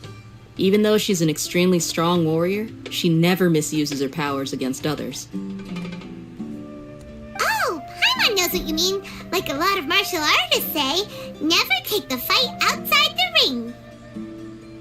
Yep, I guess you can put it that way. It takes strong convictions to be as dedicated as she is, and shoulder that kind of responsibility. Us mercs, on the other hand, we pretty much live from one day to the next.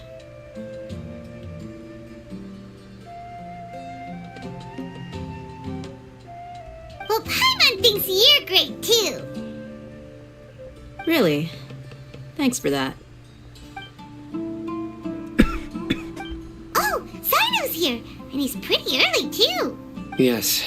I was here yesterday to help out a little. To help out? By doing what? Sharing some interrogation techniques.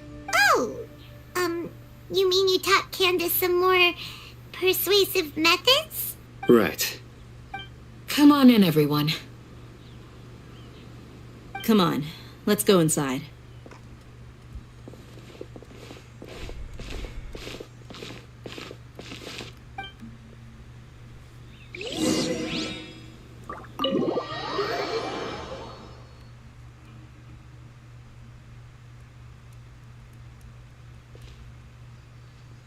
Candace, where?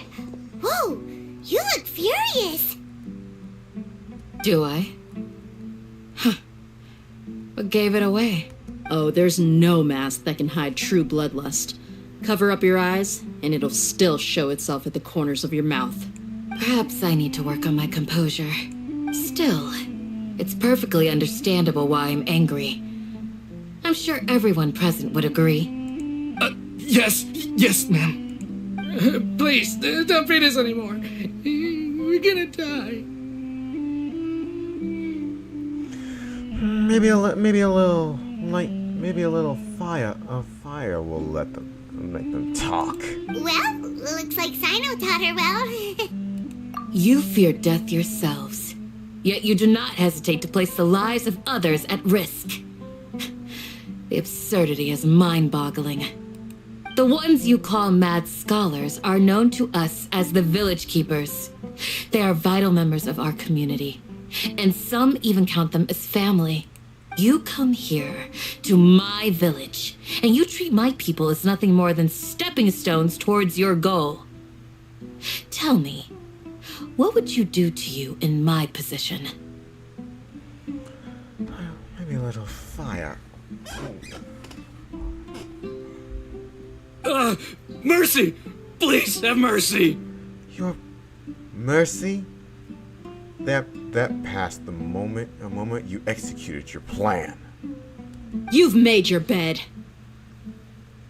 We may all be desert dwellers, but there is one thing that I understand better than you. The resurrection of King Deshret will only result in war. And war serves no one.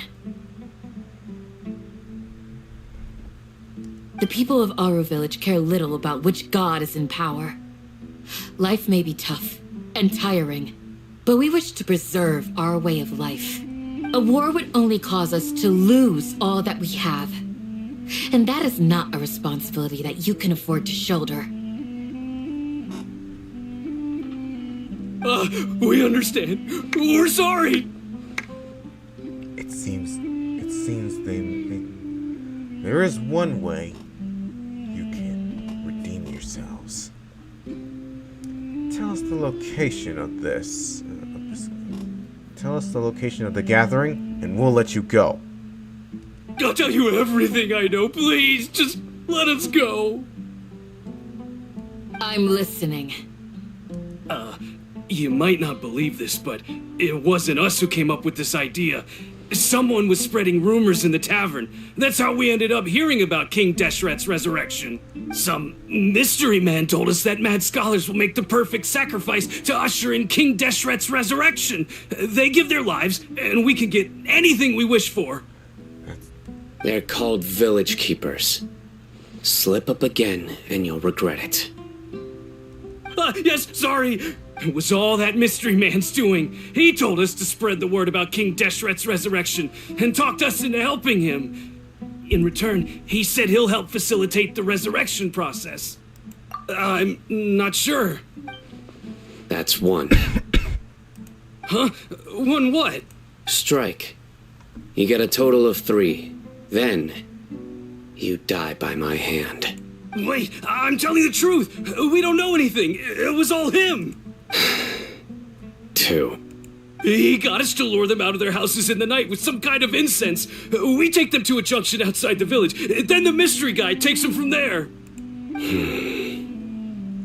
3. You gotta believe me, please. I'm telling the truth, I swear. Just ask them if you don't believe me. That was indeed the truth. Traveler, go on.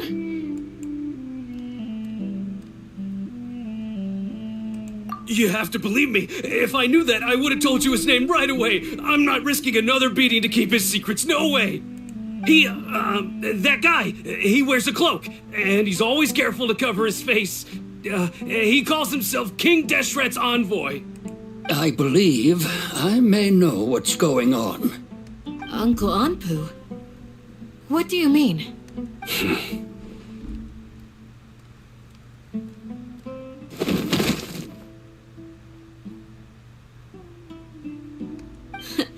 Smooth. Okay, speak. If my suspicions are correct, this mystery man they speak of could be from the academia. Some time ago, people from the academia attempted to take the village keepers away. I refused, insisting that they are part of our community. It strikes me now that this secretive character shares the same goal they had.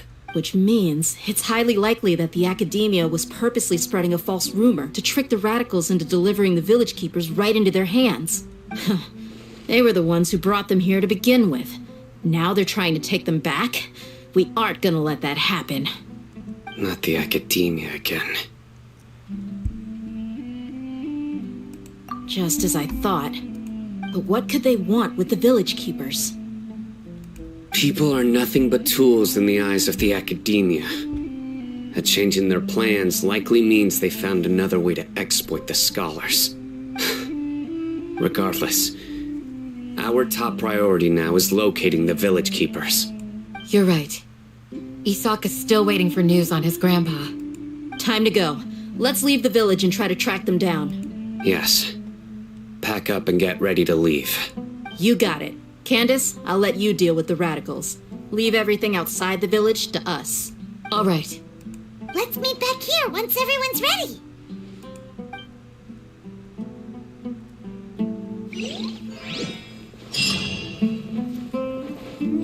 It's hard.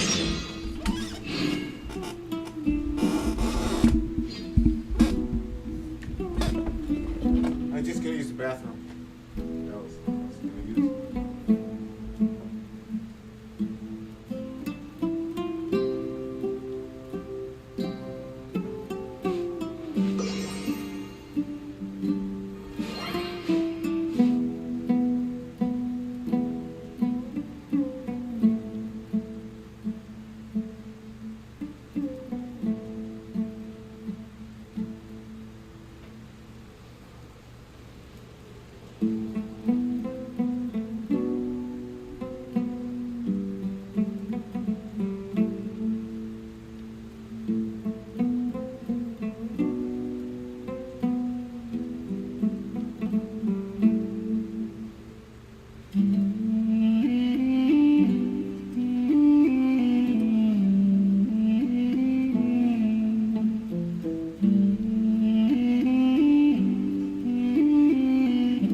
I'm back, guys. Alright, let's go.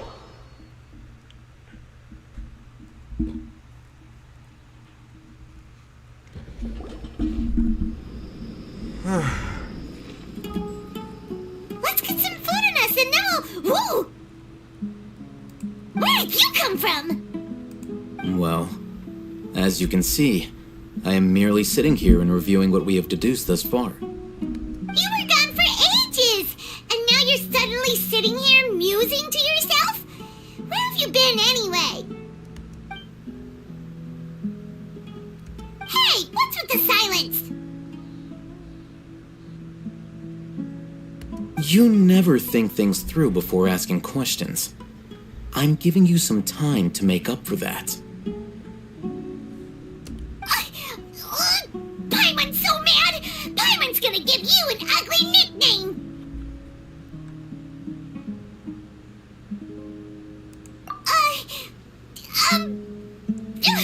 Never mind! Paimon's got nothing. There's just nothing super obvious to pick with this guy. It makes it so hard. Well, you've heard nothing to suggest I left this whole time. So clearly, I stayed in the village to investigate. Anyway, you plan to leave Aru village and keep searching for the truth of this matter, yes? Yep. We're not gonna find out anything more by staying here, so we thought that we might as well take the search elsewhere. Enough with the silent treatment! No. I'm just surprised that you decided to team up with him. Al-Haytham, you haven't helped us out at all ever since we arrived at Aru village. Bold of you to question our choices. Yeah, you're all talk! While you were investigating, I had my own work to do, which I've now finished. Really? Paimon doesn't believe you. To be honest, we aren't really a team, so I have no obligation to inform you of my whereabouts. Not to mention that going separate ways allowed me to find some important information that you all had missed. Huh? Right here in the village? Correct. What did you learn? I'm going to take you to someone. But, before that, you need to understand where she's coming from. What does that mean? How do you think the residents of Aru village feel about what we're doing? In other words, do you truly believe every single word the villagers tell us? You mean some of them lied to us? Hiding the truth does not necessarily equate to lying. Again, these people have their reasons. Remember what Candace said?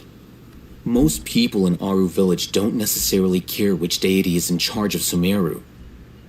That's because whether King Deshret or the Dendro Archon has power is of little significance to them. By contrast, the perils of their daily lives are ever-present concerns. They won't simply share everything they know with you without good reason.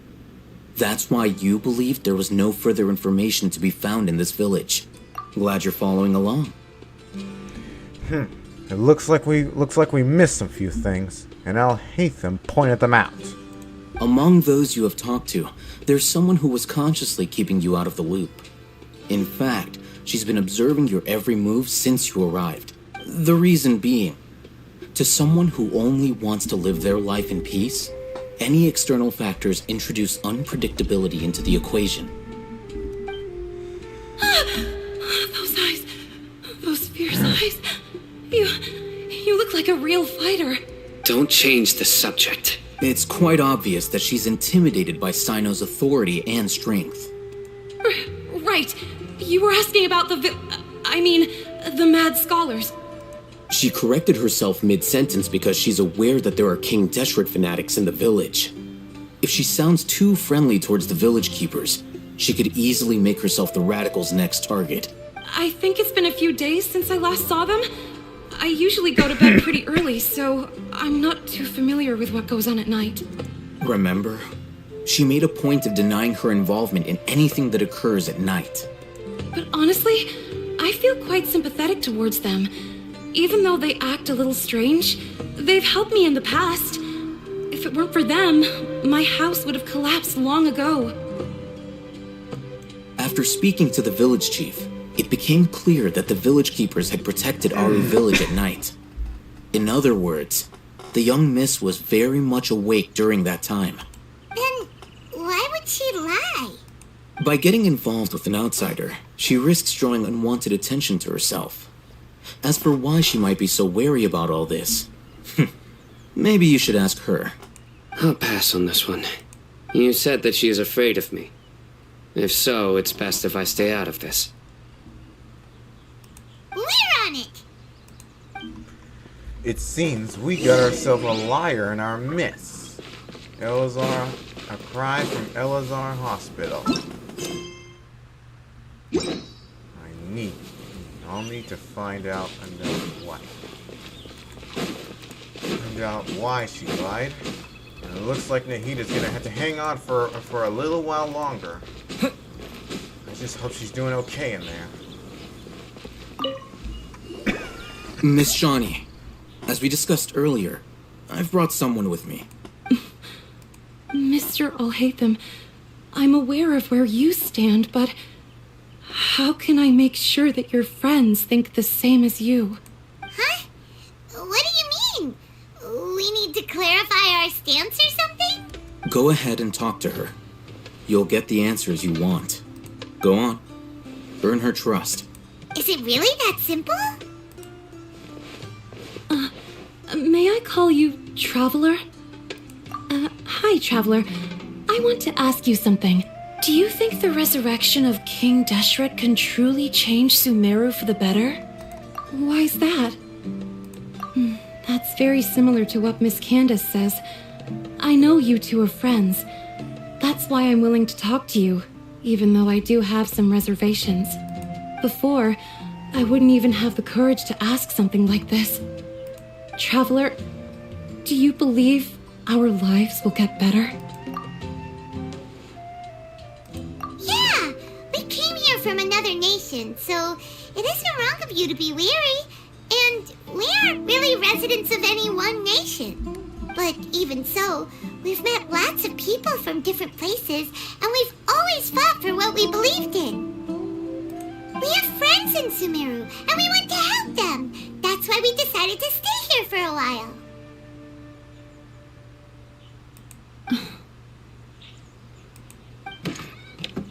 I want to trust you. My apologies for posing my questions like that. To be honest, I didn't expect you to come back for more information. Alhaitham told us you have your reasons. It's okay. We understand. The fact is that only one side of my family is desert folk. I don't really fit in anywhere in Sumeru. Some believe in the Dendro Archon, while others believe in King Deshret. I don't belong to either side, and neither side would want me. Speaking of which, the radicals mentioned that they despise traitors. Do they just think that anyone who's different from them is a traitor? Yeah. Some people can be so narrow-minded when it comes to bloodline and beliefs. It makes no difference what I say or how I behave. I'll always be suspected of having ulterior motives. Slowly, I just stopped talking to people. I pretended not to hear or see anything. All I want is to live my life in peace. And then it happened.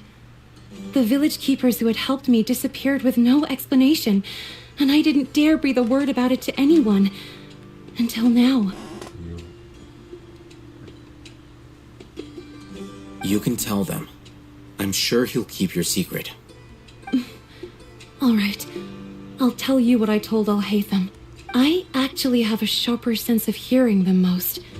Sometimes, I hear strange crying sounds in the night. There are ghosts? Perhaps. I'm not sure. It's faint, but it's definitely the sound of crying. It comes from far away in the distance, and always carries very raw emotion. It used to be louder and more frequent, but ever since you arrived in the village, it doesn't seem to happen as often, and when it does, it's much quieter. I have to focus really hard to make it out. I confirmed this with the guards on night duty. They also have someone with a good ear, and he's heard similar sounds at night. But, because we're in the middle of a desert, he would rather believe that they are the cries of beasts than ghosts.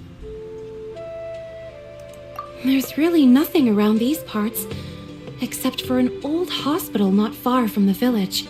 I think they used to use it for treating Elazar, but it's been abandoned for years. Yeah, let's go!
Sounds good to me.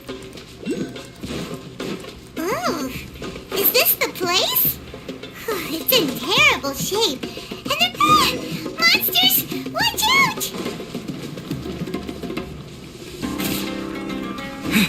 Scatter! Spring forth!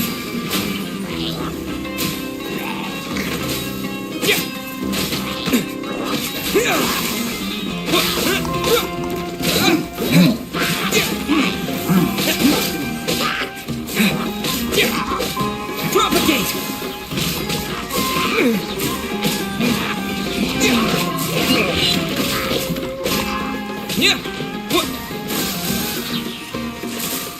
This is so freaking hard.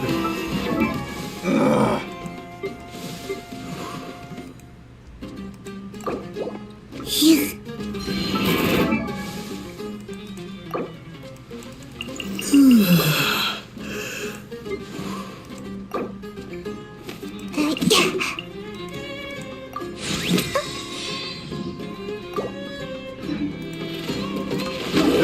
No, that's Sayun.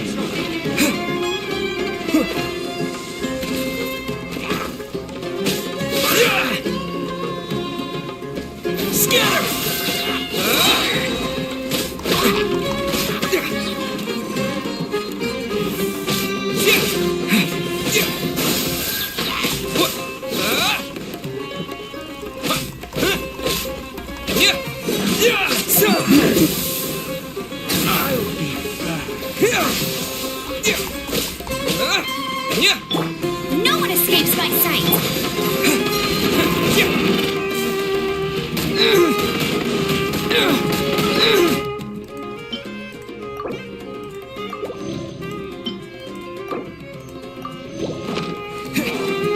Propagate!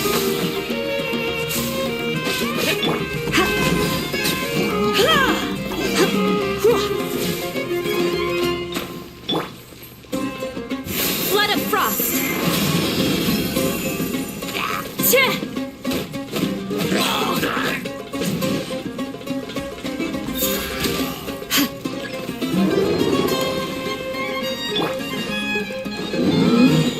Surrender and be gentle.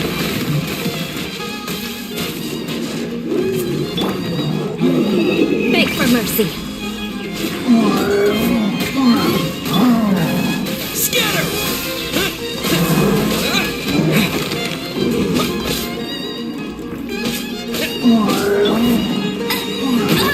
You got me.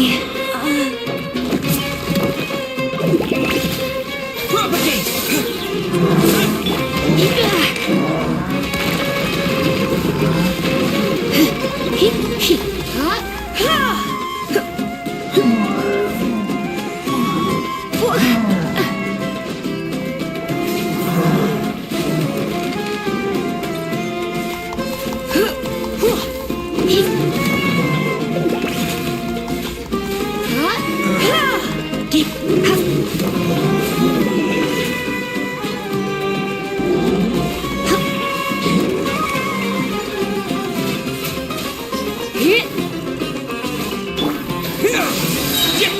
Terminate! Eye for an eye.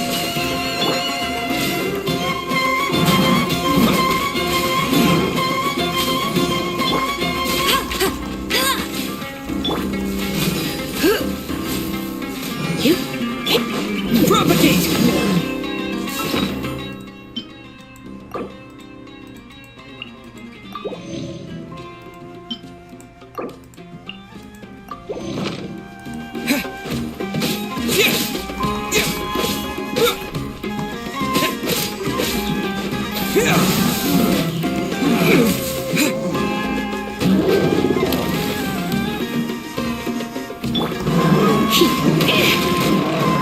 Come a little closer. Come a little closer.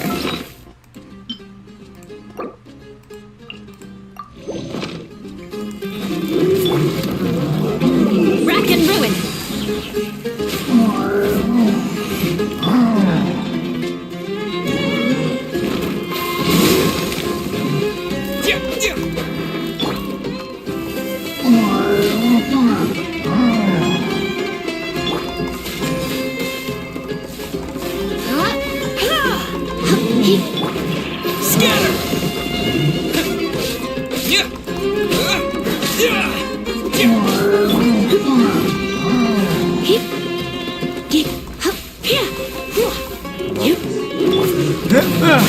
I'm sorry to be quiet because I really needed to concentrate.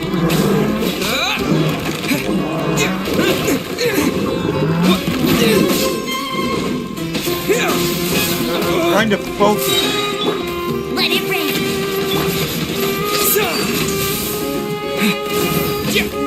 Scatter!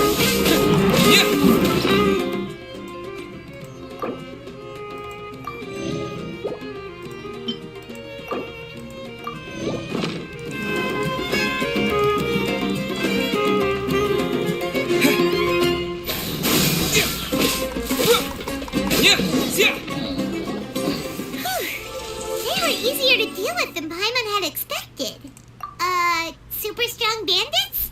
Or monsters taller than buildings dropping out of the sky? Or, you know, something like that. He looks super serious. We gotta stay on our A game too. This is the one.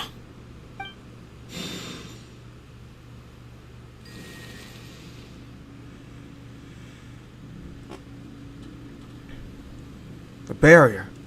It dropped. Let's go in and take a look.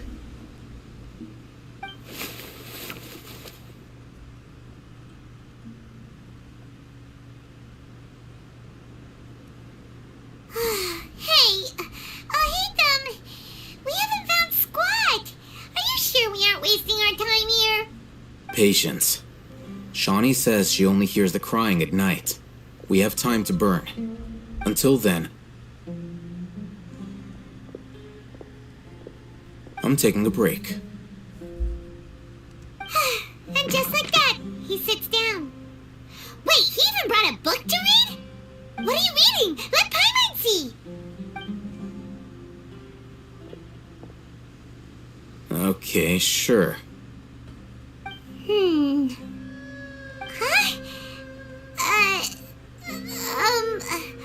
The natural position, which is the positional propensity of an entity in natural motion in contrast with an object in forced motion? Huh?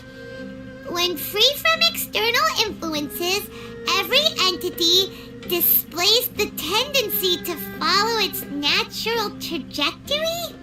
So, you got that? Oh, Paimon gives up. You keep reading your book. See ya. Oh, man. How is he so relaxed? Look at him, reading an impossible book in a creepy place like this.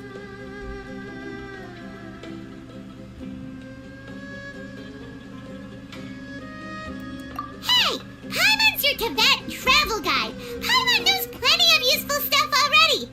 And anyway, it's not Paimon's fault that the books people read in Sumeru are so complicated.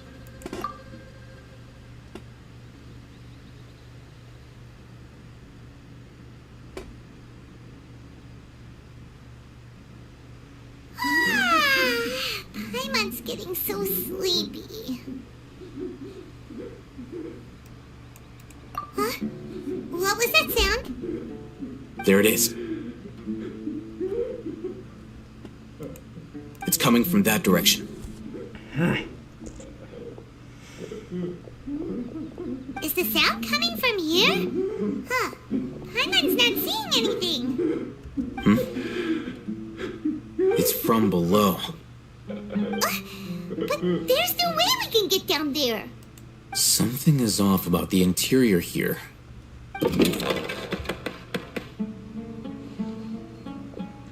A secret door.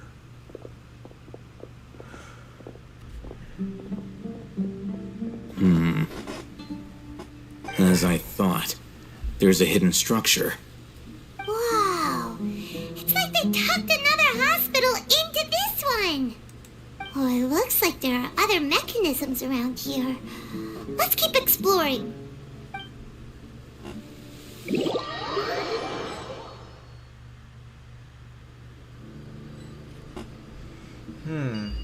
The elemental monument.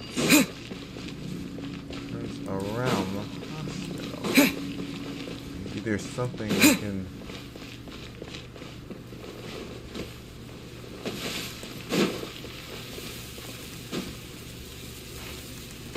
Maybe there's something that can tell us.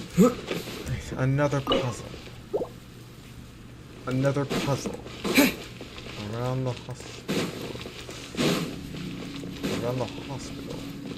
So this is the Elzar hospital. Let's look around.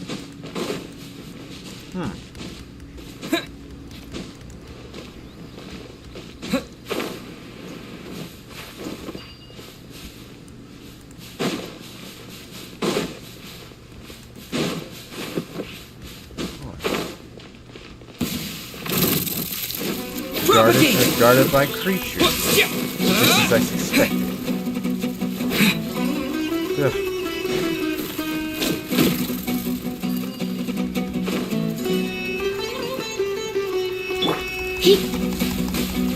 There's a bird attacking me.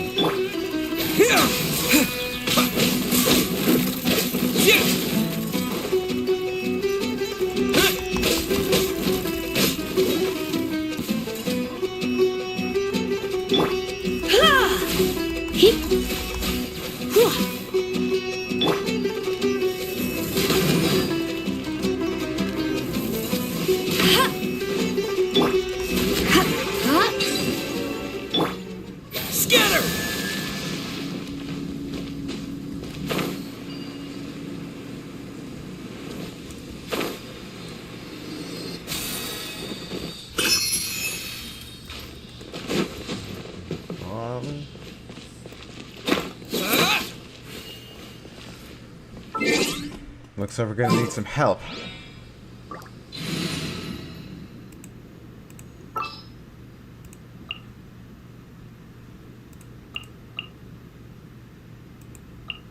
Time for afternoon tea.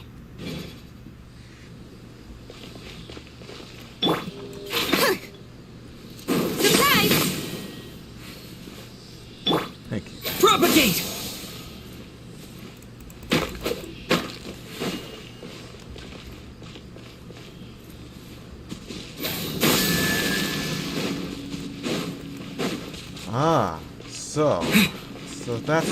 So that's the puzzle play. Good to finally know.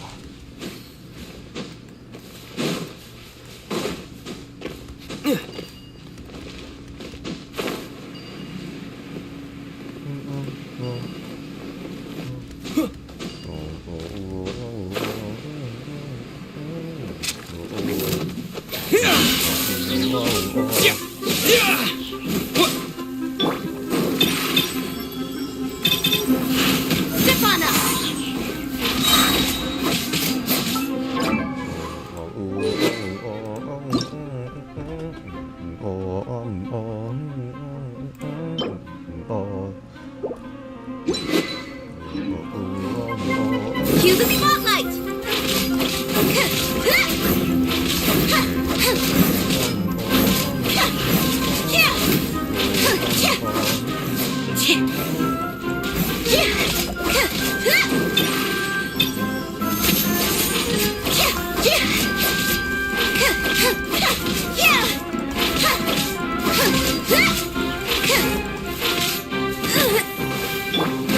Propagate!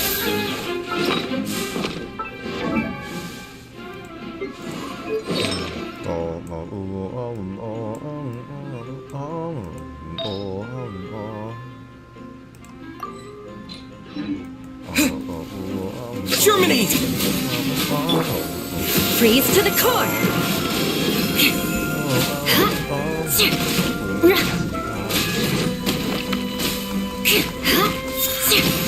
Yeah, more speed. Surprise!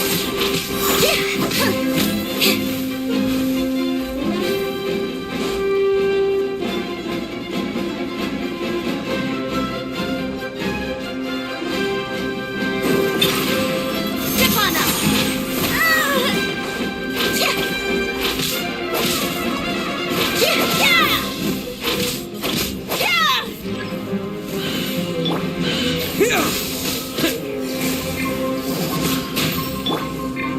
Try not to enjoy this too much.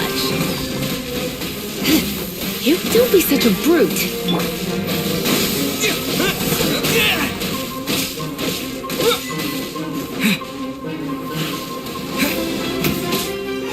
Propagate!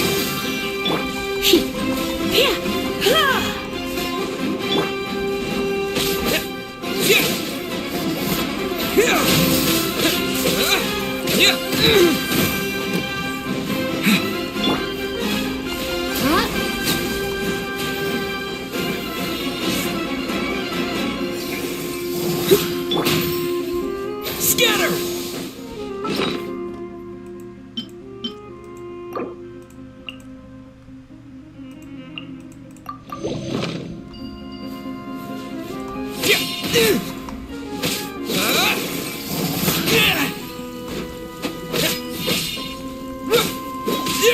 Propagate!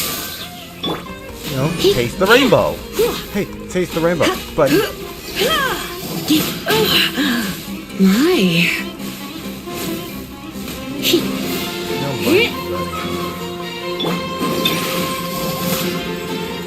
Over here! Let the magic begin!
Look! There's someone over there! Good idea! Let's approach him slowly without alarming him.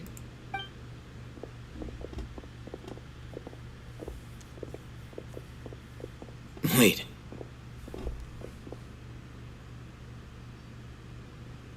You're...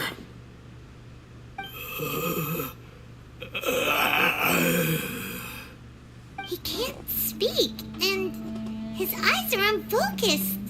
But he looks too young to be anyone's grandfather. Also, why is he the only one here? Didn't expect to see him here. You know him? He's Razak, a senior of mine at the Academia. He's a scholar too? Is he the kind that holds up in a forest and mumbles stuff about training? No. And that's the problem. Razak was never involved in any of those things. He never trained in the forest, let alone reach Satyavada life.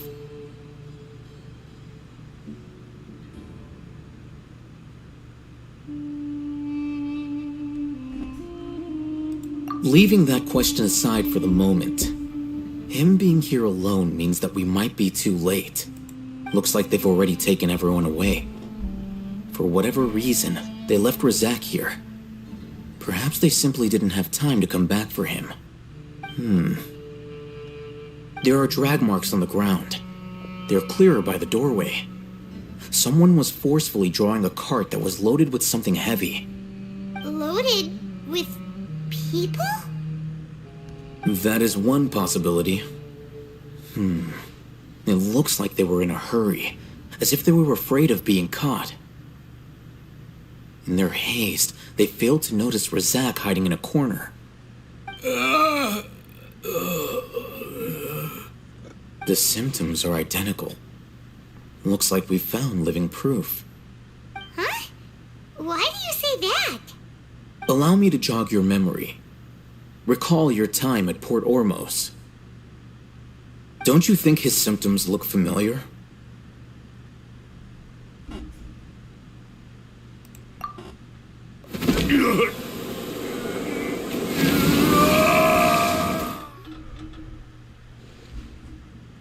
Oh, now that you mention it, they're acting the same way. That's Correct. right. The academia is behind all of this. It isn't difficult to deduce their rationale. First, the academia spread a false rumor of King Deshret's resurrection, emphasizing the role of the village keepers, the mad scholars who were exiled to Aru village. These rumors were all the persuasion that the radicals needed, and those based in Aru village leapt into action. Unbeknownst to them, of course, through rounding up the scholars, they were actually helping the academia. As well as being able to exploit the radicals for their own ends, this scheme has one further advantage to the academia. All the risks and responsibilities are offloaded onto King Deshret's followers. Life for the desert dwellers has been brutal ever since King Deshret's death all those years ago. Beneath the surface, feelings of desperation are widespread. Many would give everything they have for the prospect of something better. Anyone looking to exploit that for their own ends simply needs to make a few empty promises. Even if complications arise, people will see that those involved are all followers of King Deshret and look for no further explanation than differences of belief. A deep-seated mistrust of the desert and everyone in it by the rest of Sumeru will make sure of that. The notion of an academia plot wouldn't even cross their minds. It may seem like a simple strategy, but it is able to work wonders under Sumeru's current circumstances. Oh, that makes a lot of sense. It's in line with the village chief's theory, too. But there's still one very important question. Wasn't it the academia that brought the scholars to Aru village in the first place? Why does it want them back now? Throughout this process, one thing has changed. The scholars' identity. First, they were scholars. Then, they became lunatics. After that, they were exiles. And finally, they become missing persons. An exile is still patently a living, breathing human being. But when someone becomes a missing person, that is brought into question. If you can't find someone, you have no way of knowing what exactly happened to them. That makes missing people an ideal resource. Resource? For what exactly? One possibility is that the information in their brains could be extracted into knowledge capsules. Extracted? You mean canned knowledge comes from people's brains? With the technology of the Sumeru Academia, it's entirely possible. Perhaps the process caused them great suffering, which is why they cry out in the dead of night when no one is watching them. So, the human brain... Nope, nah, Paimon doesn't want to think about this. I'm the Academia scribe, after all. I'm familiar with their projects. Anyway, judging by Razak's state, the contents of a divine knowledge capsule were extracted from his mind. But something went wrong in the process.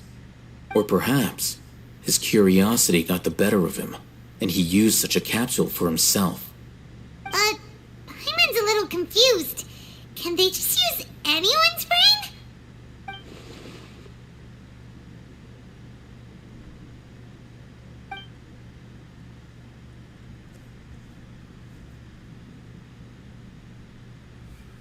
The look on your face tells me you've realized the answer. That's right. To some scholars, gaining knowledge about the gods is their entire life's pursuit. Extracting canned knowledge is just one of the extreme measures they turn to. However, I can't help but wonder, what do they seek to gain from divine knowledge? The Academia is going out of their way to look for forbidden knowledge, but what is their ultimate goal? I've spent quite some time trying to analyze the contents of the divine knowledge capsule, but to no avail. It seems like my way of thinking is too different from theirs. You mean you're not even slightly interested in getting your hands on this forbidden stuff? All scholars seek to expand the horizons of knowledge, but I'm not particularly interested in gods, so I don't share their degree of zealotry. Extracting information from people as if they were lifeless objects? If this is the direction of academic progress, then the academia may as well shut its doors. Sounds like you're really against all this. Of course. The academia's actions run contrary to their rules. Whether it be academics or knowledge, everything has its boundaries. If those lines are crossed, the rules and order that govern everything in the world will be destroyed. This matter needs to be corrected, just like fixing a typo in a book. Wait, didn't you step in to help because you felt sympathy for those poor people? Not to be callous, but no. My criteria are a little more restrictive than that. There is no shortage of suffering in Sumeru, and the same can be said for the rest of Teyvat as well. What do you plan to do about that? Save every last person? Probably not. Paimon's not sure. You can say that. Simply put, I don't blindly place my faith into strength or heroism. I do what I want. The Divine Knowledge Capsule is something I want to investigate in full. That doesn't mean I'm willing to take action for the sake of a few strangers.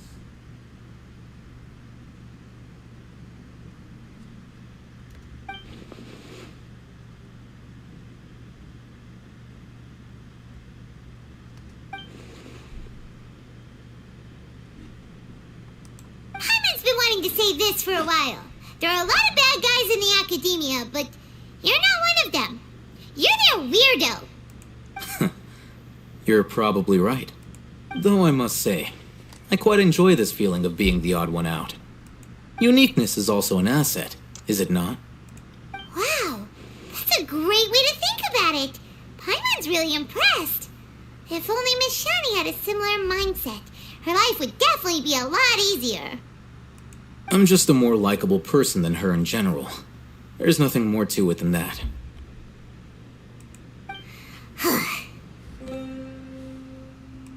What should we do with him? He won't last long if we leave him here. Let's take him with us. We'll work out our next step after we return to Aru Village.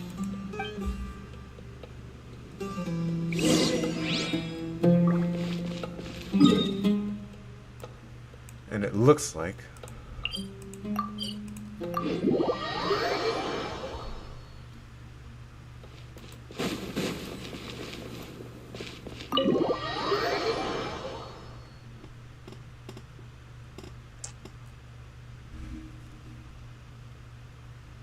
We're back! You must be tired. You should rest and take some water. What's the situation? Who's this? Unfortunately, somebody who's too young to take on the role of Isak's grandfather. Nevertheless, he's one of the people we're trying to find.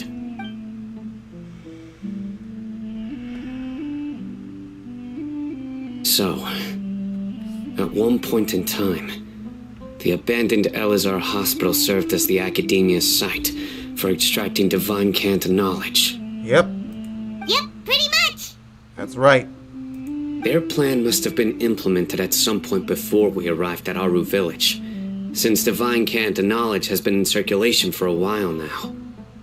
Yet, they fled once we were headed to the village, almost as if they knew we were on their trail. Why is that? Yeah, why is that? We may have a mole in our midst. One of us could be secretly revealing our whereabouts to the academia. Huh? Are our friendships that shallow? Looks like none of you have realized wherein lies the issue. Sino, you're the reason why they can predict our movements. Wait, what's that supposed to mean? Choose your next words very carefully. It is simply a logical inference. I have my reasons. So what you're saying is... Sino's the mole. Yep. Interesting. And here I thought you were the most suspicious one, Al-Haytham. since you were always acting alone. I know. You have a point. But I realized something as we were returning from the hospital. Sino isn't like any of us. What are you trying to say? Do you still remember who you are, General Mahamatra? As a Matra, you are no doubt privy to certain kinds of information. Before you can take action against someone, you are required to have all the facts available, including the less than savory details. Simply put, the academia has traditionally allowed you access to a wealth of sensitive information. Knowing their modus operandi, wouldn't you expect them to take precautions against you? If you want to raise a vicious wolf, you need to make sure that you can avoid its bite. The academia is monitoring me? It's not that simple. The academia has eyes all over Sumeru, but they have a special protocol for dealing with you. Every so often comes a Nyagarbaha Day. On this day, the academia enters new information into the Akasha through knowledge capsules. I remember seeing the thick notebook next to the control panel once. Its contents were all about the General Mahamatra, his activities throughout the day, preferred methods of enacting judgment, everything. You're saying that the academia entered my information into the Akasha too? But what's the point in doing that? My actions aren't important enough to be added into the Akasha. The Akasha is capable of computation.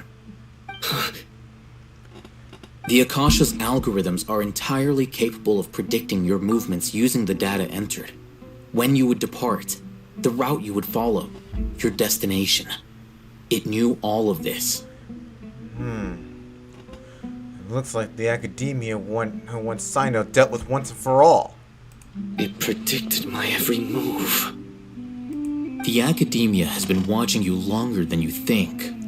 However, the fact that you resigned is proof that their suspicions were well-founded. So that's how it is. Sino adheres to his principles so strongly that he's actually a thorn in their side. Tenacity of will and steadfast faith are worthless to the academia. They need scholars who are easily pliable and mindlessly go after anything they can profit from. Sino, don't take it to heart. This just proves how much of a trustworthy ally you are. They escaped because of me. Don't blame yourself. It's not like any of us would have known. I have an idea. If they predicted my movements, then I might be able to guess where they went. Whoa, you bounced back fast. There is always an opportunity for safety after danger passes. Oh, so that's how it is! Paimon gets it now! If the academia is trying to avoid Sino, then the safest place would be... Yep, that's right! They'll want to proceed in the direction opposite of where I'm going.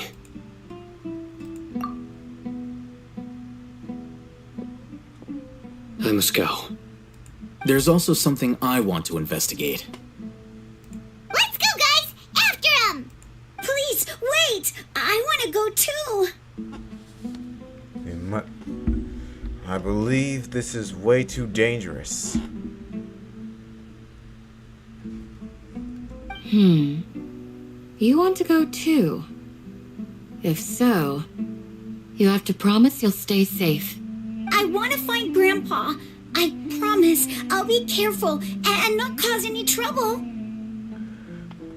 Everyone, I leave him in your hands. Yay! Let's go! Remember to pack some food with you! Paimon feels like we're missing someone, though.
from here. Yes. After leaving the village, we should head straight toward the desert.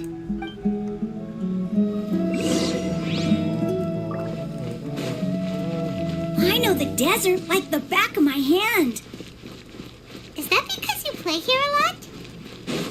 Yep. One time, Grandpa almost got lost in the desert, but I was the one who brought him back.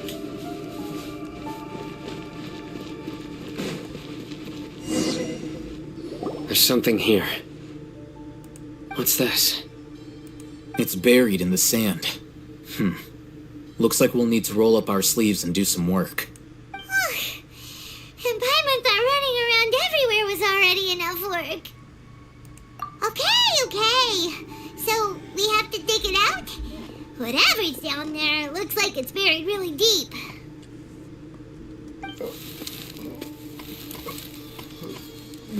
These are likely fragments of an Academia-developed device, something akin to a headset. Looks like there were more than one village keeper. They must have been escorted this way, because there are device fragments scattered around here. Let's split up and search the area. Chances are that we'll find other things nearby.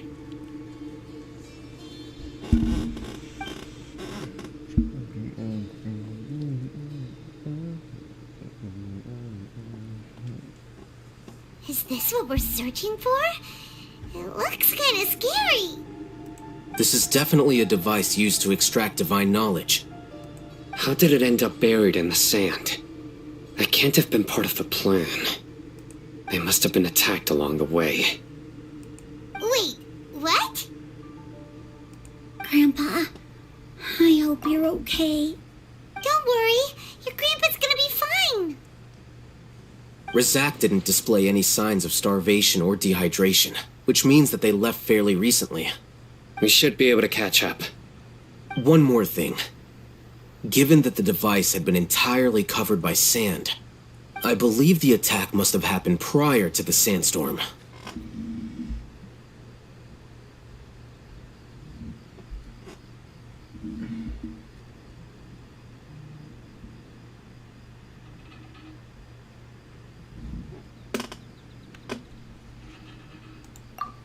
Let's keep going.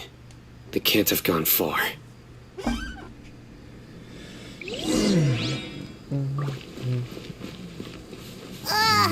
Running on sand is so tiring. But you're flying, aren't you, Paimon? Is flying over sand tiring too? Of course it is.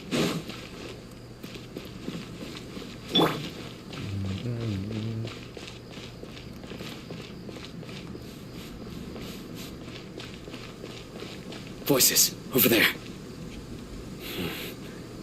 It sounds like an argument. Whoa, you have really good ears. Don't get any closer. They'll notice us. Dia's talking with the Eremites? Very interesting. Let's listen in. If you had informed me sooner, there'd be plenty of room for us to... You're one of us. We would never lie. Scholars. You don't know as much as I do. Need me to... I knew it. That's our Dia. Dia? Why would you... Dia! Hey, what are you doing? Huh? Didn't you say you'd help me find Grandpa? Why are you on their side? Well, look who's here. Ain't that something? This complicates things. You've betrayed Aru village. So, this is the great General Mahamatra. Dear, you'd be better off as my assistant than hanging around with this motley crew. Seen for yourself, I have the means and methods, and my ideals are far more admirable than theirs. I'm not the type that's easily swayed, Raman. You of all people should know that. Wait, what's going on, Dia? Whose side are you on here?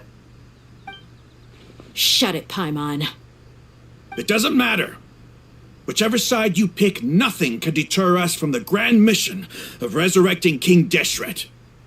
Once our Lord of Old returns to this land, we will have a new beginning. Face the facts, Raman. It's not gonna happen. You should understand that more than anyone. Have all your years as a merc taught you nothing about placing hopes in a ruler? I'm a desert dweller and a proud follower of King Deshret. Whether I live by the edge of the sword or in peaceful comfort, my soul will always carry this conviction. It's not too late yet. The village mad scholars aren't gonna bring King Deshret back to life. You don't understand, my dear lady. Pursuing our faith is our purpose in life. Even if the chance of success is 1 in a million, we must be willing to give everything we have. Even if it'll expose you to the academia? Even if they end up disbanding the Eremites? Your Eremites, which you've worked so hard for all these years? Yes. We've waited a long time for this day to come. The sun and the moon no longer shine here. All you see now is cracks in this desiccated land. But fate has finally dealt me a hand to play against the Academia. With these scholars in our custody, we'll stomp the Academia's forces and fight our way beyond the wall of Samiel. Ridiculous. Think about it. The Academia controls the entirety of Sumeru. Your powers are negligible in comparison. If you still don't believe me, then try asking these 2 men. They're also against the Academia, but neither of them are as arrogant as you are. They look more like pawns of the Academia to me. Why would I listen to anything the people of Greater Lord Rukadavada have to say? Filthy traitors. Your god abandoned all honor and betrayed King Deshret. We desert dwellers will never trust the likes of you. It's impossible to communicate with someone so hostile. Perhaps we should. Do you really believe that by kidnapping the scholars, you'll be able to negotiate with the Academia? These people have no value as bargaining chips, but I could be persuaded to take their place as your next hostage. These scholars were exiled from the Academia. I, on the other hand, am their current scribe, and will be a much greater asset to you. Wait, you can't be serious.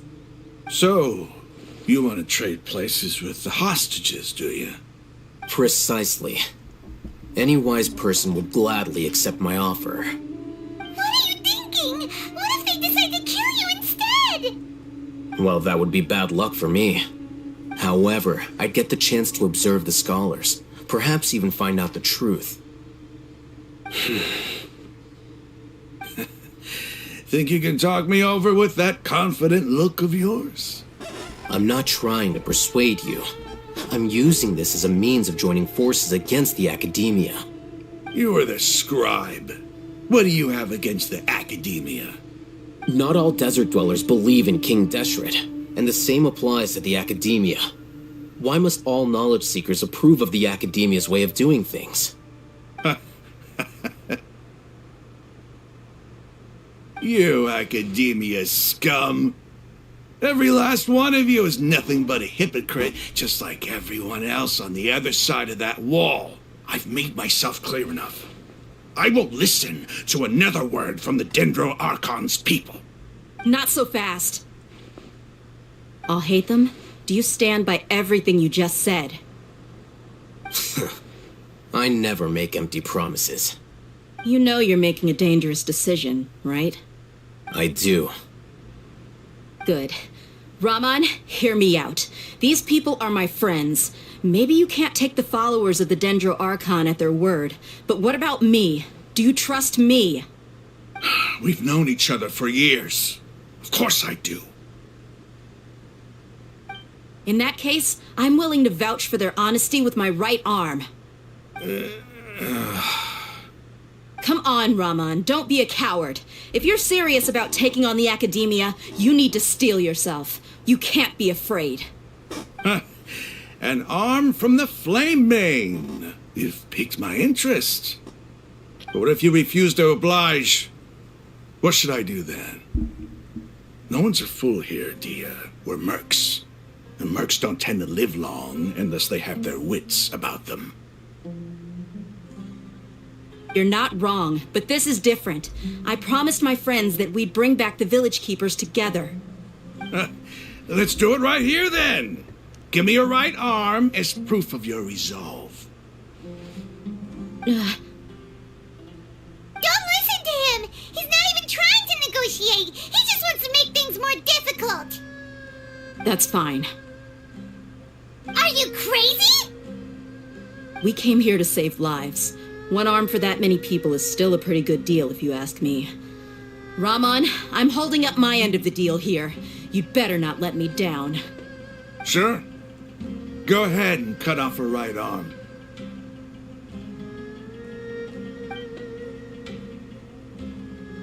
No! Dia! What are you gonna do? Think of something! You don't have to go this far. That's not for you to decide. Do it! Dia! Dia! Run!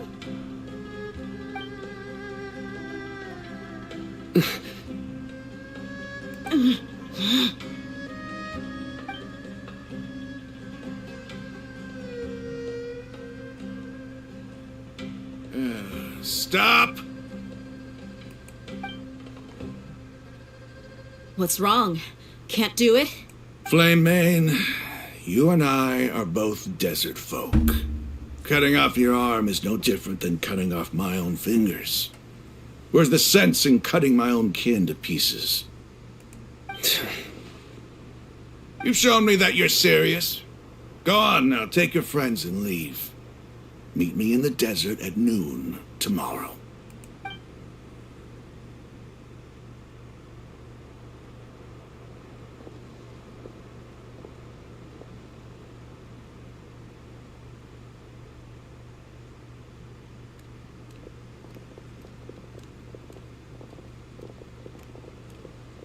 Phew.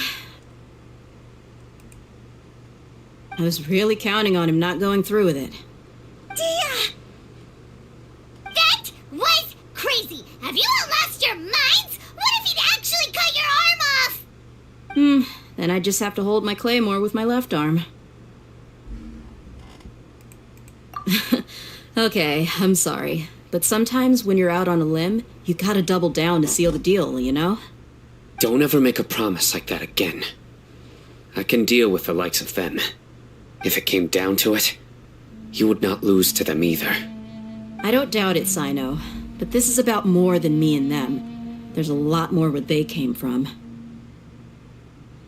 Even if we got rid of one bunch of radicals, there are others out there. Wiping them out would do more harm than good. As you wish. I'm sorry, Dia. I should have stayed put and listened. I should have trusted you. It's okay. I promised you I'd help find your grandpa, so I'll do whatever it takes. Whatever it takes? You just might be scholar material. Huh? Are you serious? The Eremites once said that I was a lunatic. Perhaps a little madness is essential to be successful in research. Why does it feel like he's using his praise for me as an excuse to brag about himself? Okay, let's get moving. We should head back to the village and rest up. Today was just a trial run. Noon tomorrow is gonna be the hard part.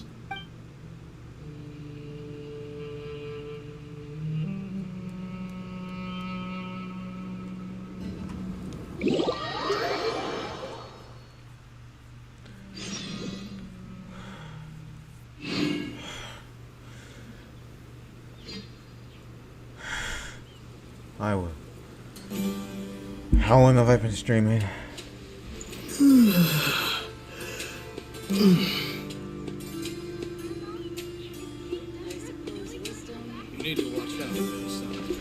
Well, I've been streaming for quite some time now, and it's late in. Well, Nahida, looks like you're gonna have to hang on for a little bit longer. We still need to help these guys if we're gonna get back up. So, I'll hop off. First, let's collect my rewards.